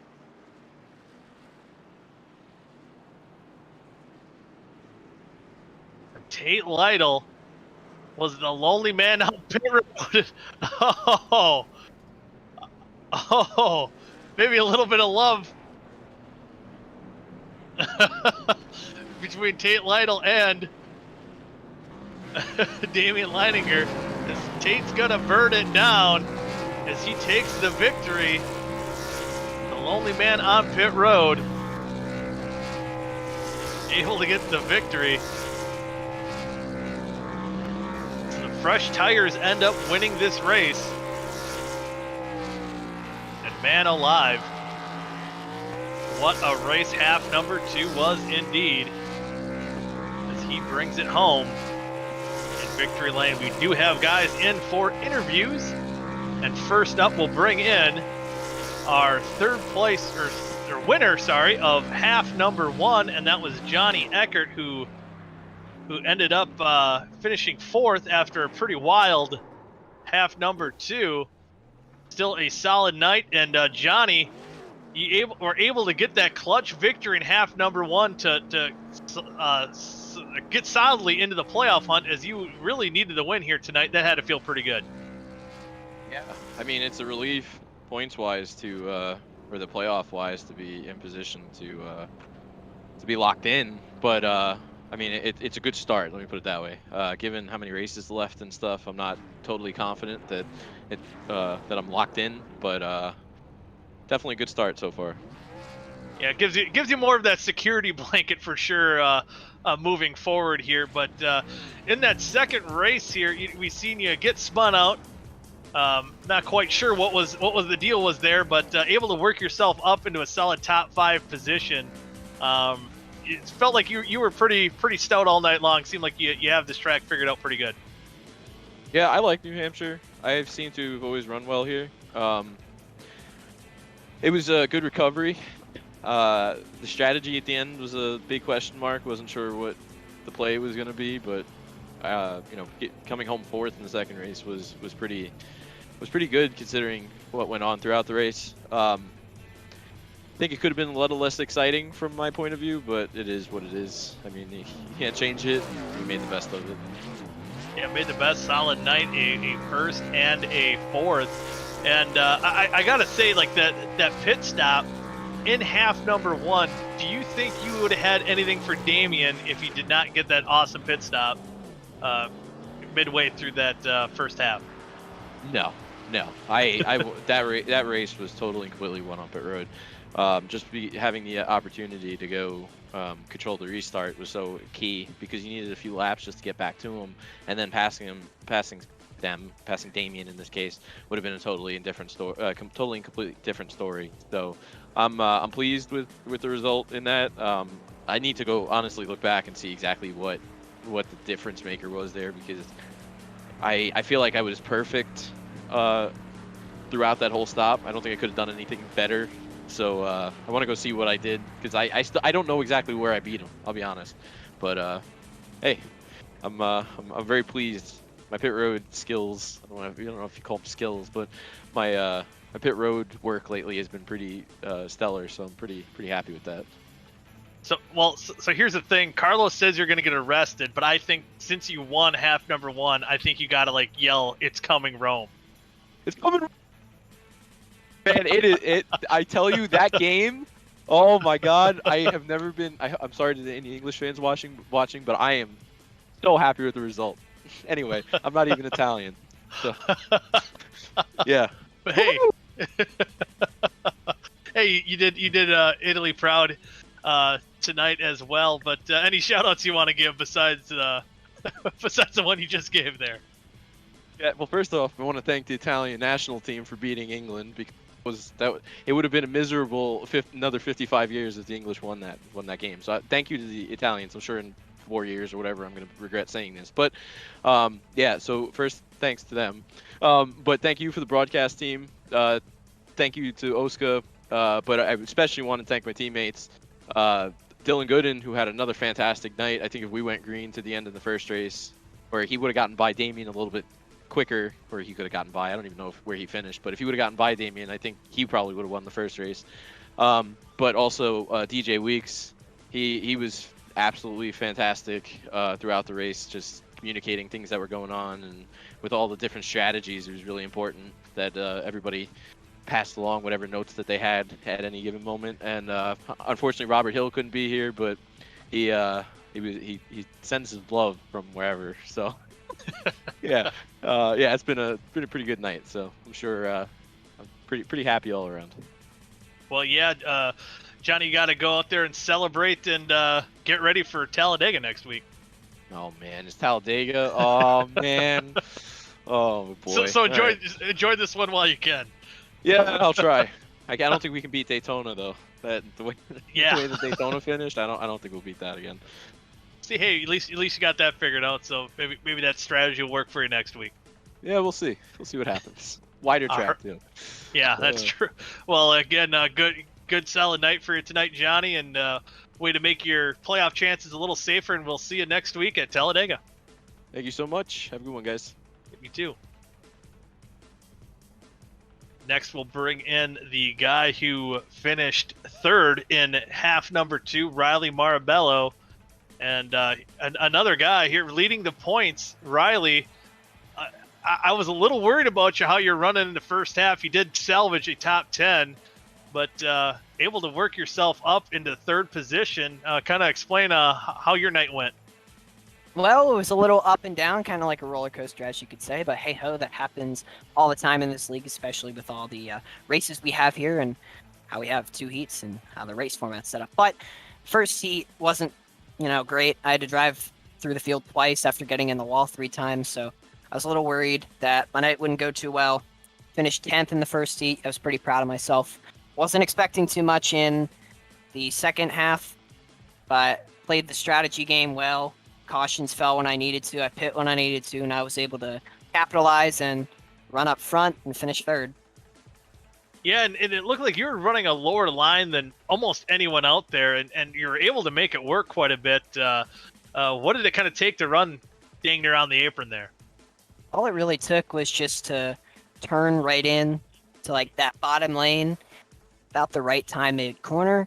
You had to somewhat get on the brakes a little early and back up your corner entry in order to be able to do that. And then you get a heck of a run off. Yeah, I was making it work, and it was a lot of fun, and it paid off.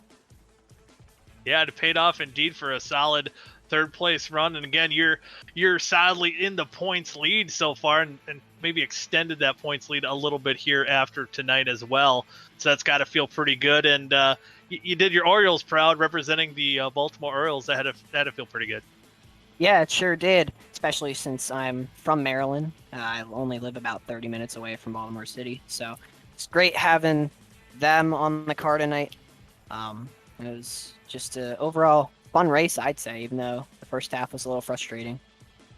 Yeah, it was awesome to see, especially late in that first half, be able to work up through the field. And as fun as it was tonight, how are you looking forward to next week and maybe the chaos that will be at Talladega? I am, but unfortunately I won't be racing next week as I'll be on vacation, so I was kind of banking on having good runs tonight. Ooh, good thing you got him here tonight. So unfortunately, we won't see you next week. And I guess that's one way to avoid the chaos at Talladega is to keep the car in the hauler and hopefully enjoy your vacation. But any other shout-outs you want to give? Yeah, we didn't have them on the car tonight, but Redemption Motorsports, Snowman Studios, Laugh Lap, you guys make this happen. I really appreciate it all. Unfortunately, I didn't have really the right paint on tonight, even though I had the Orioles on. It was supposed to be a Mariners truck, but I didn't get it in time, so no big deal. But hey, we'll move on to, I don't know, where we're going after Talladega, maybe Watkins Glen, and we'll go on from there. I believe after that will be the Charlotte Oval will be after Talladega, so should be another good one for you. Either way, I think after that will be Watkins Glen, but the way you've been running so far this season, I wouldn't expect anything different from seeing you right back up here in the booth interviewing with us in a couple weeks. Yeah, let's hope so, and thank you for correcting me. Appreciate it. Yeah, no problem.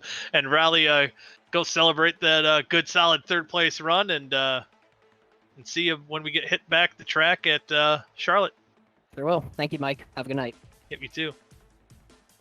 As a points leader, Riley Marabella. Next up, we'll bring in the guy who was a bridesmaid twice, Damian Lanninger, finishing second. He's come so close to winning this.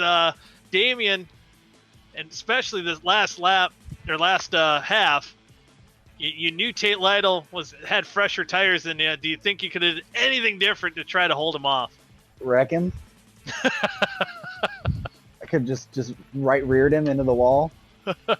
No, me and Tate, we were just talking about it down there. We race each other so hard. We wouldn't say that anything's intentional, but we're always making contact on the track, and we have a fun time with it. And that first run when I was kind of catching up to him when he had the older tires, I was all messing with him on the radio, saying like, "Here, kitty, kitty," and stuff. So we're getting ready to pass him, then the caution happens. So then once he gets there, it was turned around on me that time. Yeah, it was a flip of two different strategies. Almost pit road just kept you just out of victory lane here tonight. Even the first half, losing the lead to Johnny Eckert and unable to get around him. Was there anything that maybe you noticed he did or something maybe you didn't do off that pit road in the first half? No, I really don't know what the pit road difference was. For him to beat me off. And then once we got on the track, we were just pretty much solid the same time. And then I would lose a little bit, and then he would lose a little bit. And then I was trying to save a little bit of tire, hopefully at the end, and come back. And I think we started running him back down just minimally at the end and just didn't have enough time to get there. And Dylan was coming up right behind us too. So made us kind of push a little extra hard. Yeah, and it seemed like, track position, and not only track position being important on that run, because it seemed like you were one of the fastest trucks all night long, but obviously the pit strategy, and it looked like Tate was going to be a lonely man down pit road. Did you kind of know at that point your goose was maybe cooked at that point, or were you kind of hoping that there might have been enough cars that didn't pit between you and Tate that you were going to be able to hold them off? Well, I was discussing with my spotter Hank about pitting at that same time, and he said pit, and then I pulled back out because I saw Tate was the only one. And when he said that Tate came out in 15th, I was like, all right, I feel a lot better about that call. Like in 15th, if this thing goes green, by the time he has to pass so many cars, we'll be fine. And then we got that next caution, and I looked, and he's in 7th, and I'm like, dang, he's already up in 7th. I'm like, what the heck? And he was like, he took some 3 wide moves, and then 2 more cars pitted, and it kind of put him right there in the top 5. So if any of those cars would have stayed out, or if we hadn't got that caution, it might have been a different story. But I mean, he played the right strategy tonight. I probably should have played that and pitted there, but I thought we had enough time, and that I could have stayed in front of him with the lap traffic from how far back he was. But he did a good job to work his way through the field. Yeah, it was a good night for you as well, getting second place both races tonight. And again, kind of a very much a part-time racer here in the OSCA Truck Series. Are we expected to see you maybe even at Talladega next week, or some race hopefully in the near future out here? I hope so. I mean, this is one of my, kind of like you said, a part-time league, and if it basically comes down to if I can get home in time from work. It's hard on the West Coast. Sometimes you have errands and other stuff you got to do, and so if I can get home in time and settled enough that I feel comfortable, then yeah, you'll see me here. If not, I mean, that's why you haven't seen me so far this season. It's just life happens, and I just haven't been able to have the time. But I definitely want to make more. It's a fun league, and there's some guys in here that I have a lot of fun with, and this is a more relaxed league that we can have a little bit more fun and not take it so serious because we're not running for points or anything. Yeah, and you and Tate certainly put on a show here in the second half tonight. But with that, I'll leave the floor for you for any shout-outs you want to give. Shout out to you guys for broadcasting this for us. It's fun to go back and watch us race virtually. And shout out to my spotter Hank Steinmiller. He's been stepping up and spot for me in a lot of different things, and he called some good strategies tonight, and just always made sure I was just focused on the out the windshield and not focused about anything else around me really. And we have a different little truck tonight because of the sports theme thing, but the Bat Flip podcast is usually what I have on my truck. It's a baseball podcast that you could find on Apple and Spotify, and you can check out if you're interested in baseball.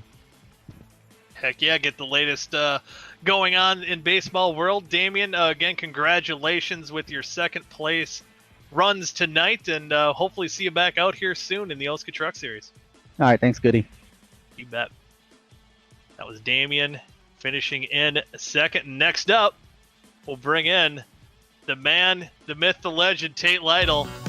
You were a lonely man going down pit road with roughly 15 to go. Did you think you might have hurt your chances to win there? Or do you think you're still confident you're going to go get him?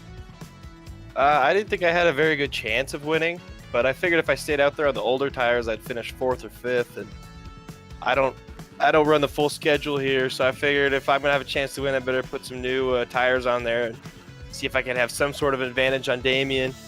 I didn't expect myself to be able to come through the field there. I feel bad, especially getting into Dylan there. I just got in there way, way too hot and locked him up and got into him. But Damian, me and him race harder, as hard as we can every time we're racing around each other.